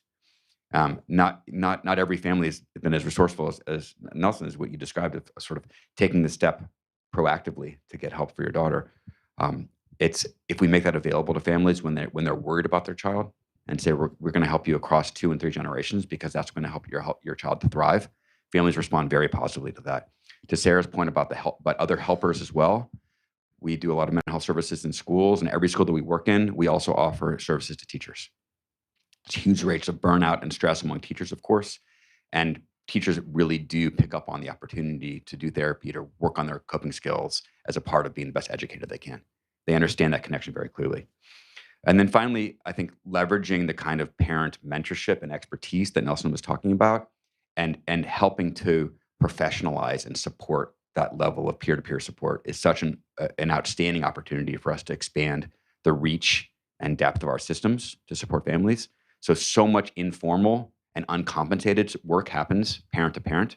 If we can figure out ways to compensate for and to build into our health systems, community health workers, community mental health workers, parent-to-parent peer support, it's powerful. And so we can talk later about some of the educational efforts that we're doing here around that as well. Thanks so much, Matt. It's hard once you sit on the panel because you kind of want to have dialogue already. I am going to paint the picture, and I actually want to ask you a question.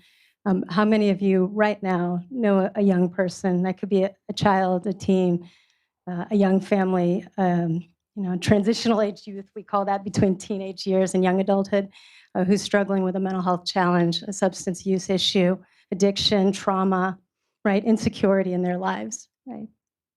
It's almost all of us, right? It could be in your family, it could be your neighbor, it could be in your work life, right? There's nothing that hasn't been touched, I think. And Matt and I have long had conversations around how the decreasing stigma around mental health issues, I think Christians set us up perfectly, right? Watching that Bank of America account go down, finding a trusted space where you trust and the person sitting on the other side of the therapy chair, right, it understands your experience and is going to support you.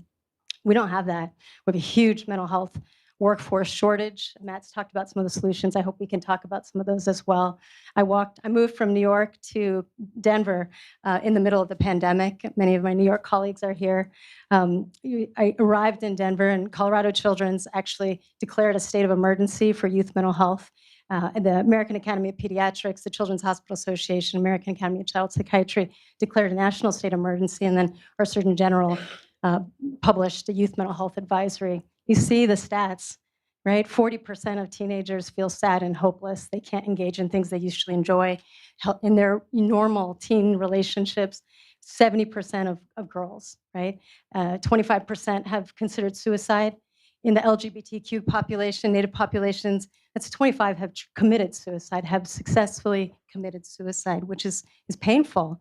In our backyard, we had high school students, both victims of community violence and died by gun violence, which is now nationally surpassed motor vehicle accidents as the #1 cause of death, both between suicides and homicides. In the state of Colorado, beginning at age 10 through the mid-20s, through age 24, suicide is the leading cause of death. No one thinks about that. When we trained in medical school, leukemia was not a curable disease. Childhood leukemia is now a curable disease. Cystic fibrosis, diabetes, these were all chronic life-limiting illnesses. They still are. But you see people living productive, engaged, meaningful lives because of technology, because of moonshot ideas, right? And we feel very, I think, confidently on this panel, and I think all of you in the room, that this is also possible for mental health. But mental health has to do with security and stability and safety in your lives. So everything cannot be fixed in the mental health system. It's all of the sectors that you work in, right? Education, early childhood, economics, labor, all of it. So when I moved to Colorado, it was to answer a call. It was to re-envision what a child and family-centered coordinated system of supports could look like that invested in prevention, that invested in family-based intervention, community-based interventions. We are now building schools with school districts that have the mental health care team from the University of Colorado and Children's Hospital and the educational teams from the districts, the local public school districts, so that it is all infused within these settings. We're doing the same in primary care, same in early childhood, making those investments, and then really investing in a workforce. We lost 40% of our mental health workforce in underserved populations and needs, right? Everybody went to private practice. Everyone joined a venture tech company, right? Because you could work in your pajamas and deliver therapy on your laptop, right? And not work across child welfare, juvenile justice, right? In emergency settings, right? But we are recruiting a very different workforce and partnering from a pre-K to career way in thinking about circle time and how does that translate to apprenticeships and how does that translate into, degrees and graduate studies, if you like, but really investing in the peer workforce of families with lived experience, young people with lived experience.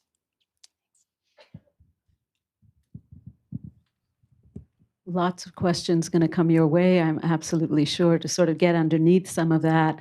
But before we go there, would love to hear from Dr. Michael Warren about how, all of these things have policy implications. They really all have implications for how we think about funding states and what's an allowable cost and how the incentives within those funding structures really allow communities to act in ways that will build the net of support and the scaffolding. Would love to hear from you about, under your leadership, how the Maternal and Child Health Bureau is thinking about this. Thanks so much, and I hope I can maybe whet your appetite in 4 minutes, and maybe we can get to some of those things in the Q&A. So I am from the Maternal and Child Health Bureau as part of the Department of Health and Human Services. I think importantly, we have roots in the Children's Bureau. So back in the progressive era in the early 1900s, when there were challenges with child labor, there was no organized system for child welfare. And so the Children's Bureau was established to think about all of those things and how they influence child health. And I always find it remarkable looking back over those early documents. My predecessors didn't have the word social determinants of health, but that's absolutely what they were thinking about, social and structural. Today, we are a bureau on a mission. That mission is improving the health and well-being of America's mothers, children, and families. And we frame our work around 4 key areas: access, equity, capacity, and impact. And so many of the themes I think that you've heard from my fellow panelists already are really infused in this work. Recognizing the importance of lived experiences and families as being at the center of everything that we do, and not after the fact. Having families engage pre-decisionally, telling us what the challenges are, what the answers are, and how we need to design our programs. We do all this work in partnership. I came from state government in Tennessee, was fortunate to be a grantee of the Bureau. So it's interesting now being on the other side of that table. But We supply the funding. The real work happens in states and communities where folks really have the answers. I want to highlight just a few programs, and then again, hope to have some more time in Q&A. There's a lot of focus in our work right now around this early childhood space. And when we say early childhood space, we're now talking about 0 to 3, which recognizes you can't really separate that dyad, right? So we talk about mother-baby dyad, but it's really family, that family unit and how we think about meeting them where they are. You can't do that much better than going in the home in many cases. So we support things like voluntary evidence-based home visiting in every single state across the country.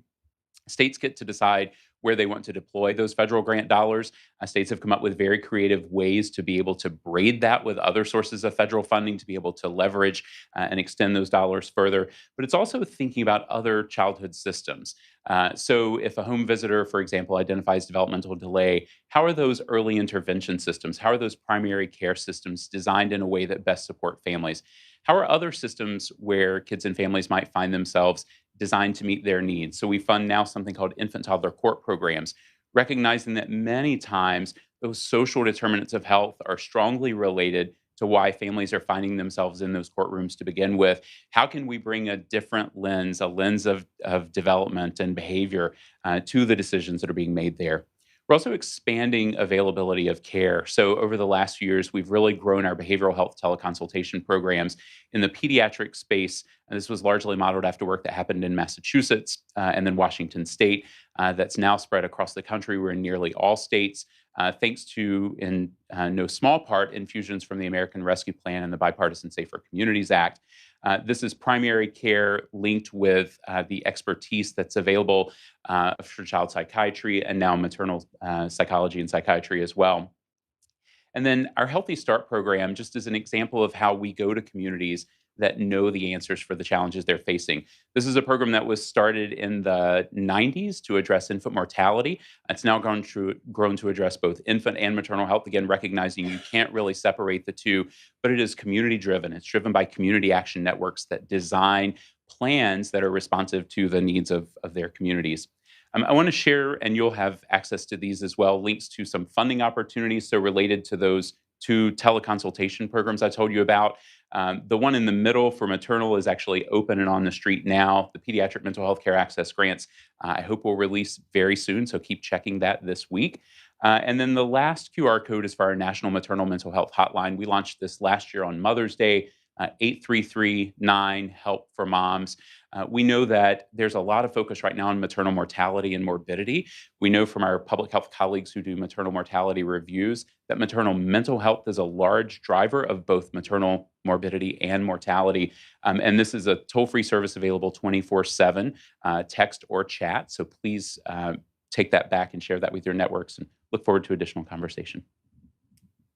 Thank you. Wow, that was a lot. And thank you for, and it's pretty inspiring to see the parallels between what we've heard today and what you just presented there in terms of what the communities are asking for and how you've shaped this. So that gives me hope. A couple of questions for Matt and Ron Lee. I'll start there. And you know, we heard a lot from parents this morning, and then also the really inspiring quote about don't meet parents where they're at, meet them where they dream. So can you talk a little bit about how the efforts that you're involved in closes that loop, has ongoing consultation with parents so that it actually informs the work on an ongoing basis? And if there have been any key lessons that you've learned in that process? So I can kick it off. So I was really fortunate, I think, early in my career to work with parent partners and advocates, both in the clinical space, research, and training initiatives. We learned to co-design and co-produce together. We built a children's hospital in New York together. When I moved to Colorado, I was very lucky, and I was looking for this as well. They have a very robust mental health family advisory council who works shoulder to shoulder with our clinical team, our training team, our research team to make sure families' voices are at the center, their priorities are highlighted. We have a youth action board as well and youth engagement from across the state of Colorado. And I think you can't, like, we sit in rooms and decide what's the best thing to do for a crisis and throw things on the wall and pilot programs, but without the voice of young people and their families who have the most skin in the game, right? And we usually meet parents in moments of crisis. Like, it's not, it's like, I'm doing fine, everything's good. I'll go see Matt and Ron Lee. Like, that's not gonna happen, right? So that idea of dreaming, like what their dreams are, because often they can't see beyond that day or that moment when their kid is in crisis, because you're in crisis, right? So we try to infuse that in everything we do. There's a lot more we can do in this front. What your question made me think of was creating virtuous cycles for families, and I think about the ways that when families get effective hope, effective help in time, it drives hope. It also drives a sense of service and wanting to pay it forward. And when we create infrastructures that allow families to, again, as I was saying before, to professionally support other families, there is a really powerful virtuous cycle gets created where if we're in a lot of our programs that were happening in Head Start centers in DC, with each program that we began, we would look to recruit a parent from that community to be a part of our team and to work with families who are at that school. And eventually we realized we ought to do this at a little bit more scale and start to train entire cohorts of families who can enter the workforce in this way. And what families are telling us as part of that training process is that the process of being treated as though they were learning a true profession, a true helping skill to other parents, it's elevating their sense of service. It's also creating economic stabilization and opportunity, sort of as you spoke of, sort of meeting where they dream, of having the kind of job and of profession that inspires a sense of hopefulness, and also the kind of economic stabilization that is going to feed back into their own family's health as they're helping other families as well. So it's sort of thinking about the health ecology of a community. When we start to create these other inroads into the workforce, the ripple effects are really powerfully positive. Nelson, as you've heard your co-panelists talk about this, and as you've thought about your own experience, is there advice that you would have for them and for Dr. Michael Warren about what strikes you as the thing that is, that sounds good, but there may be something in there like, I want to get underneath that. What is that really? Okay, for sure. So I think it's like incredible what you guys are doing, like just putting it out there, because like you guys had mentioned before, it wasn't something that was talked about like obviously some years ago, but it's so in my experiences, what I struggled with the most was kind of like finding the resources, you know what I mean? Because like it's, I don't know, it's not like you just like know where to go for stuff like that, you know what I mean? Like whenever I had issues, I just spoke to friends or like my mentor Curtis, but he, like, they just hear you out, you know. But like if you want like help in a sense, like in my personal experience, I just wouldn't know where to go for things like that, you know what I mean? Even like when I was going to school, I know they have like the mental health clinic and stuff, but I personally didn't want to go in there, you know, because I was like, no, somebody will see me and they'll be like, oh, what's wrong with Nelson, you know? Like I was just like, no, just kind of like keep it private, you know. But I guess, like, how can I find resources to help me, like, what in my case where I'm like shy to go places like that, you know? How important it would be if someone that you spoke to said, well, I went to this place and they treated me with respect and I had a good experience and it really helped me. Definitely having like someone like refer you, or someone that's gone through the experience that you might be going through, and they like refer you to a place, that would definitely like ease my like hesitation to go into somewhere. And I think not having to know the magic door to go through or the magic word to use when you get to that door to get that service. I remember at some point in my pediatric residency, I came across a resource that government folks had put together to help families who had a child with a developmental delay get the services they needed when they showed up at the school. And it was a script of here's the words you need. And I was like, that's a helpful resource, but why do we have to even have a script? Why are the systems not structured in a way that families can address that need and they're heard and they're connected? And maybe it's not by going to that service delivery place. Maybe it's other community-based organizations. So thinking about how can we leverage the places where families go, the places where families trust. That may not be the primary care office. That certainly may not be a government agency. But how can we partner with those folks who are trusted, who know the community well, and who the community knows well, to be able to make some of those connections? It seems to me that in more and more things are intersectional, and there is a formal and an informal system. And we really have to blur the lines between the two so that everyone feels welcomed and there is a sense of access. Also what you're all saying reminds me of what we heard about narratives in the panel just before this, and wondering, Sarah, from sort of where your vantage point, as you've heard about the models that are here and what you know to work, how can we talk about child development and maternal and child health in a way that is inclusive of mental health supports, that's not deficit based? Because that's sort of the way, there's normal development, and then if you go off course, you have these issues. But so do you have any thoughts about that? Sure. I think I think some of these approaches are extremely promising because they're exactly what we were talking about in terms of being where people are. Scalability, of course, being a question mark. I think we have a funny way of thinking about ourselves and our relationship to each other. And we tend to, as I was saying, negative information being very salient, right? We tend to focus on othering and sort of when things aren't going right, that's the pathology over there, and I'm over here kind of safe from that pathology. It's difficult for people to tolerate having threats coming, very close to them. But sort of at any moment on any dimension, you're temporarily abled, right? Like you're temporarily not having a broken foot, right? I mean, whatever, right?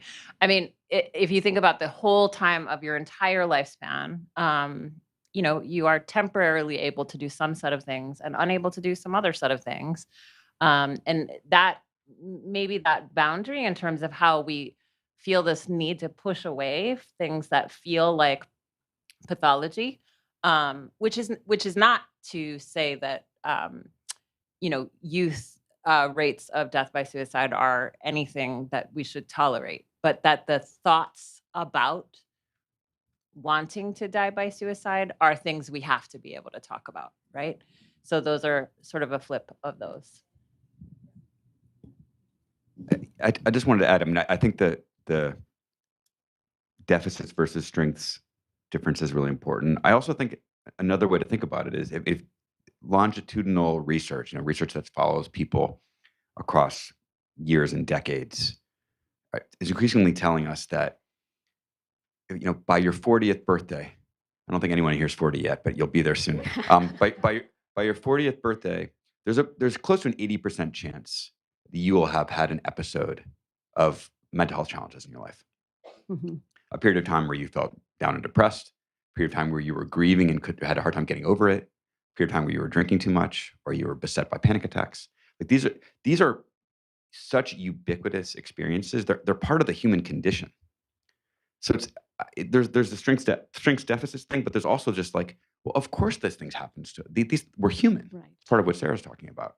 And so if we're willing to talk about it as part of the human condition in every place where human beings spend time, and if every place that you all work when you go back home, if it just becomes the part of doing business is asking people about their mental health, it opens up so many more opportunities to be helpful. And then if we have the right people in place to open doors, to come to people, to sort of close gaps, I think that's where the difference making happens. That's great.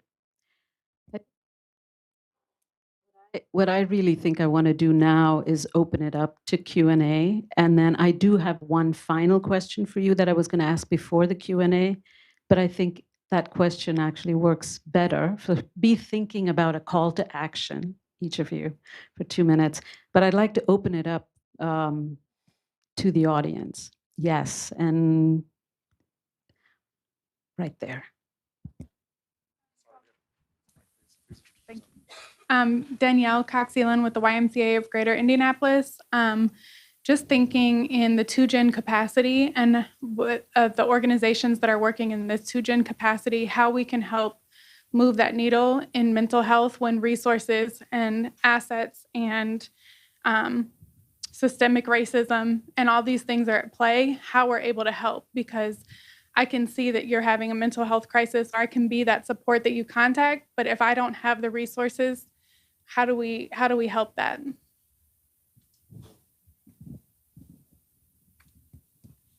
I think that's you. That's what you said. Yeah, that's a nice. Yeah, thank you. You know, I think none of us has all the answers, right, to this, and I think that's the place that many of our community-based partners find themselves. And so, thinking about who are those community partners who do have some of those resources, and are there ways to partner with them? That might look like a referral. That might look like co-location. And I think we're seeing more and more examples. For a long time, it was how do we co-locate, for example, specialists in primary care. Now it's how do we co-locate mental health providers, specialists in libraries, in boys and girls clubs, in YMCAs. And so thinking about are there some of those opportunities for partnerships?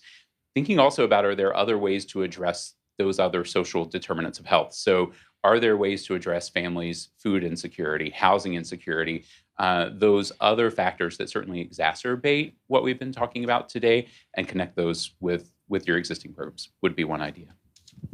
So I love that we pointed to Michael to start. So thank you for taking the sort of national perspective as well. They're also deeply local connections. I think that's the thing that I've learned a lot in moving states. Is like I had my local network. I knew who to call if I was with a family who was really struggling. I didn't know who to call in the state, right?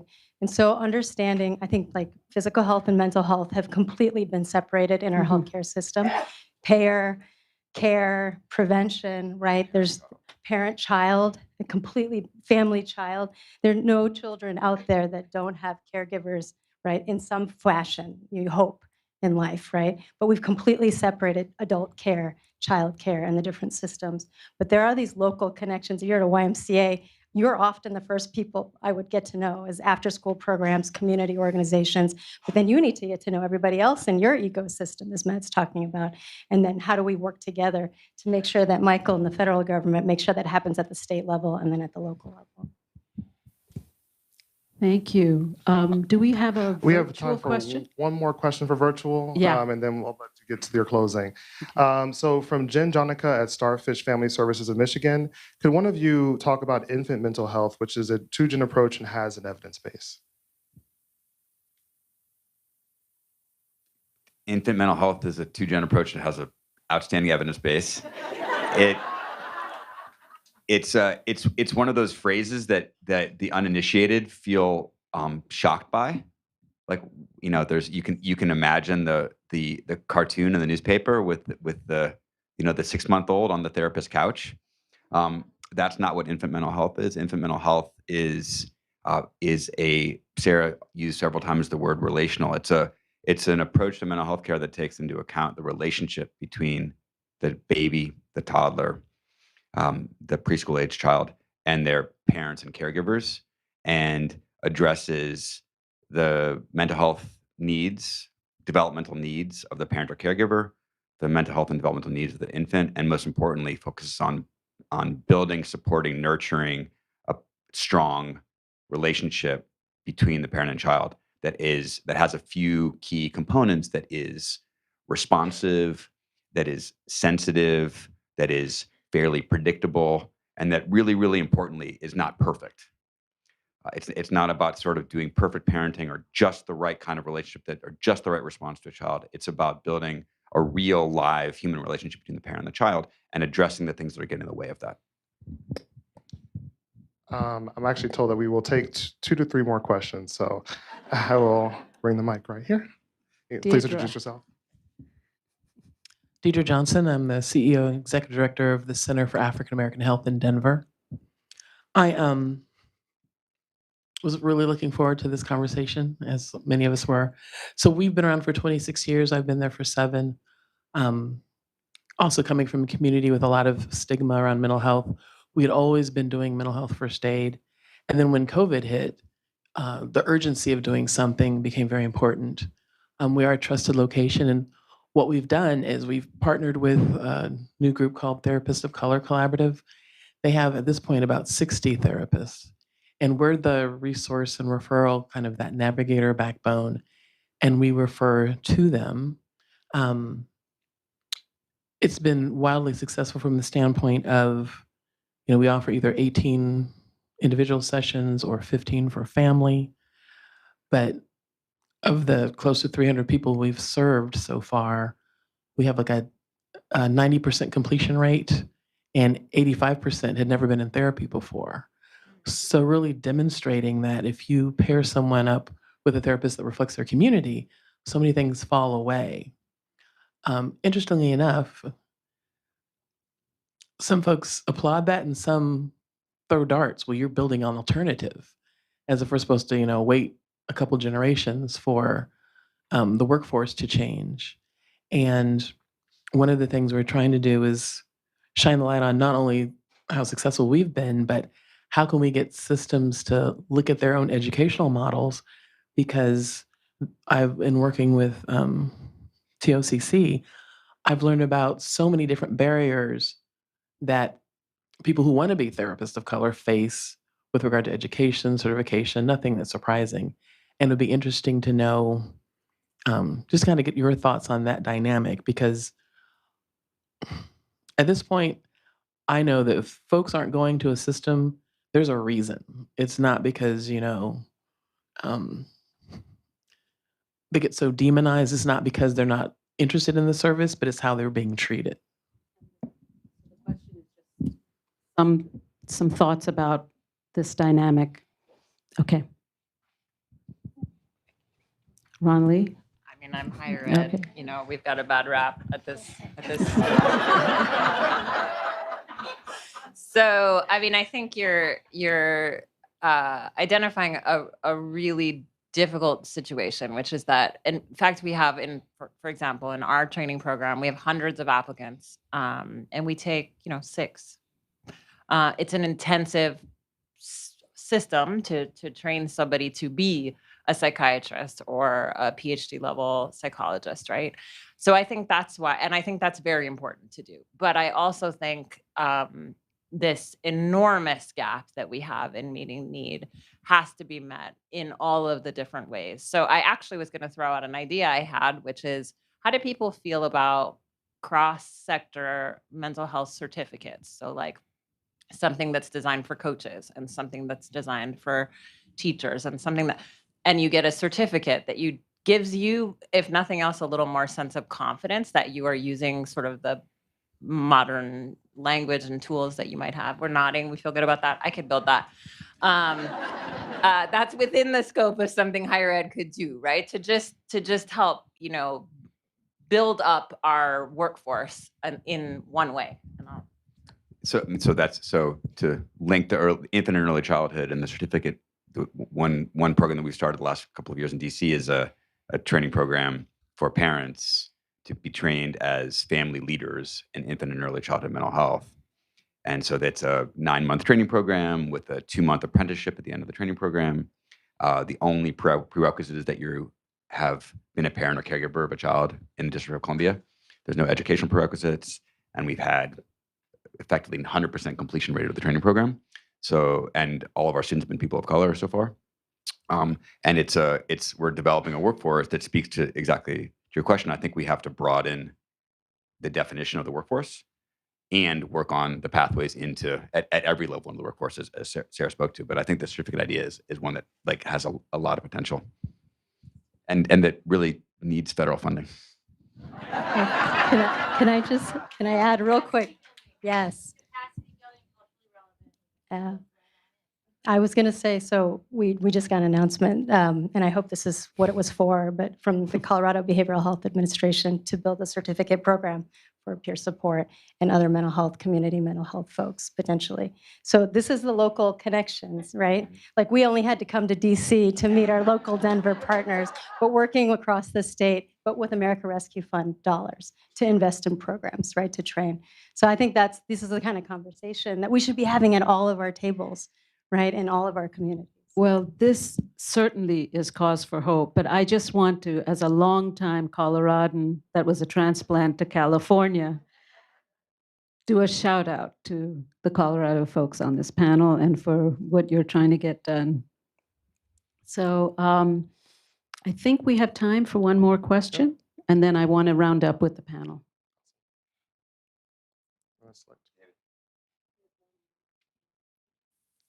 Oh, you want to come up here? I couldn't see. Okay, let me see if I can get these words right. I'm, first of all, so excited about this conversation. Thank you. And I'm going to try to slip in 2 questions, and I'm sorry. So the first, my background is in trauma and attachment. I'm a clinician. And so I find it really interesting because I've been studying attachment for, 15 years now. And I find it really interesting when I meet colleagues in the work who start talking about infant mental health, for example, or and I'm coming from Austin. There's new excitement around early relational health, right? And every time I'm like, oh, you're talking about attachment. And people are like, no, absolutely not. Nope, something very different. And it strikes me because we're kind of like repeating research and practice and calling it something different. And really, the response to all 3 of those things could really be thinking about like a trauma-informed approach to life that supports secure attachment. So I'm curious about y'all's thoughts about like those all 3 more or less being the same thing and how we can kind of align these different sectors of thought. And then the second one is you named that mental health is not a thing you do or do not have, right? It's like all of us, we all have it, we've all experienced it. And the other thing that I am curious, or I guess do work in, is equitable design. And there's a concept, right, of like designing in the margins. So we design systems for the most marginalized or those who have the most obstacles. And so I've been thinking a lot about designing schools, workplaces, all the things for the most marginalized, so trauma-informed. And curious what y'all think about how we start thinking about designing our systems for those most marginalized, rather than there's a therapist at school, but only the kids that get that therapist are supported in their mental health, right? Like thinking about the whole system being inclusive of that. That was a lot of words, and I'm sorry, but yeah. So we'll take that question. Had like 5 questions and thoughts and ideas in there. Did you want to take it? Sure. Maybe on the last part, I think I'll speak from a funder perspective. I think being very deliberate about telling people who want your money that you have to design with that in mind.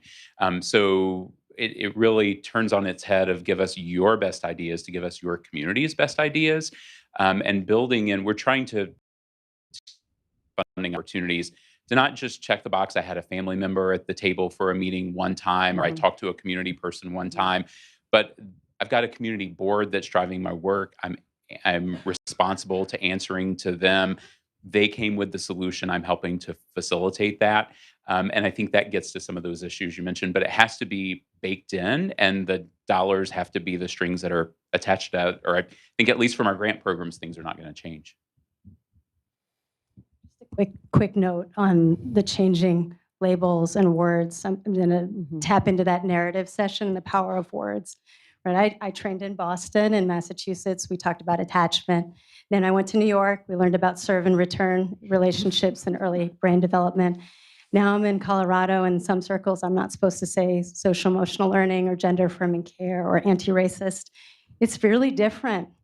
in different pockets of the country as our field evolves. We're not doing ourselves any favors in the science side of things, and certainly not in the implementation side of things, making sure that families have what they need in the moments they need them.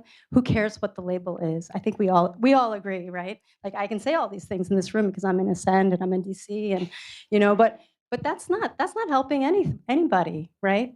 Like, and I brought up the suicide statistic. Doesn't help anybody, and it doesn't help anybody's kids really thrive and feel safe and like they belong if we can't say the things as they are, right? And have the same language for speaking about these issues.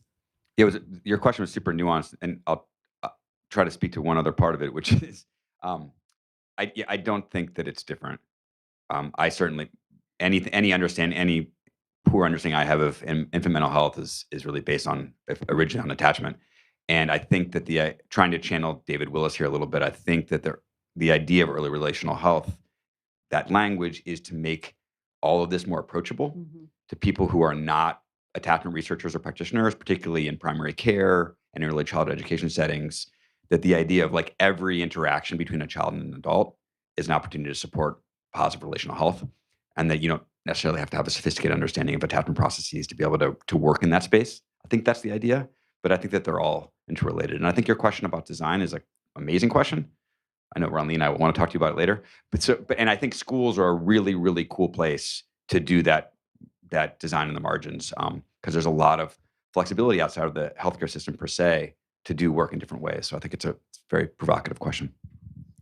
Well, we've got less than 2 minutes. Thank you for that question. Thank you all for being so engaged. And it's an amazing panel. And before I thank them, I just want to do quick, rapid fire call to action. Sarah, we'll start with you. Sure. I think we've done a great job in this session of not talking so much about individuals and talking a lot about families, but we have not done a good job about talking about context and culture. And I think every aspect of well-being is situated in time and place and community. So just a call to action to push all of ourselves to not leave that layer out. Two really quick things. I would be remiss at this point in time if we didn't talk about the Medicaid unwinding and the opportunity that every one of us has to think about how we make sure families are connected to care. We know with this uncoupling of the Medicaid coverage provisions and the changes in the pandemic, 15 million people in this country stand to lose coverage. 5 million of those are kids. And many of those are eligible, but for a number of administrative reasons. So we all have an opportunity to play there.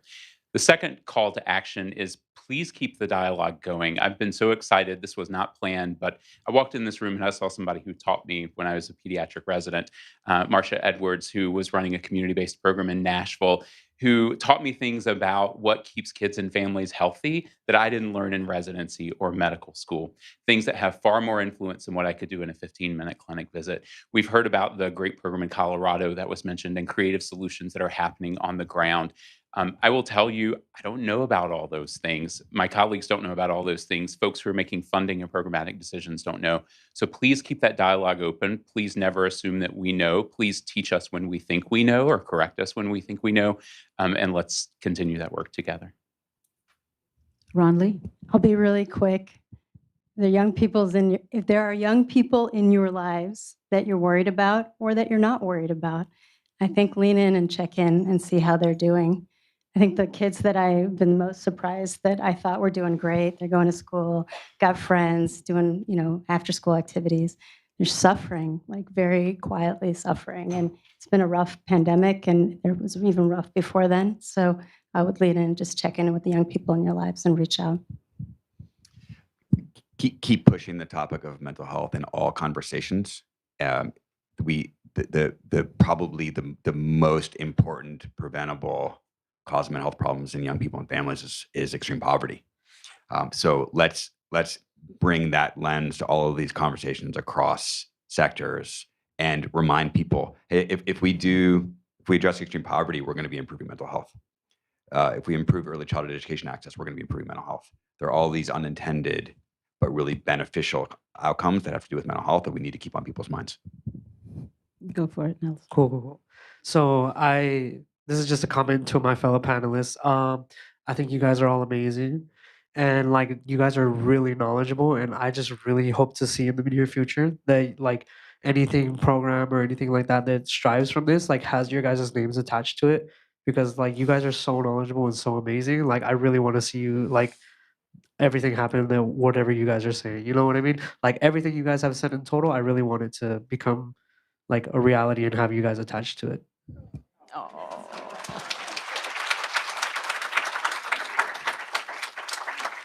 Such generosity and an amazing role model.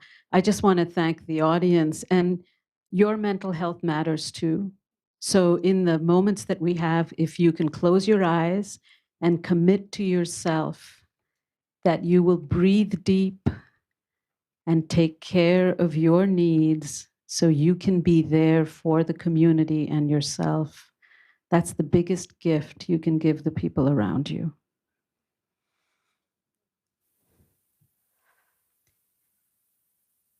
And with that, I want to thank this incredible panel. I've learned so much from you. Thank you so much. Thank you so much, Mira, and to all of our panelists. What a fantastic panel. Give them another round of applause, please, please, please. And I don't know if you saw it, and I realize I'm standing between you all and the reception, but I don't know if you caught it, but in real time, you saw an amazing example of listening to the voices and recommendations of parents.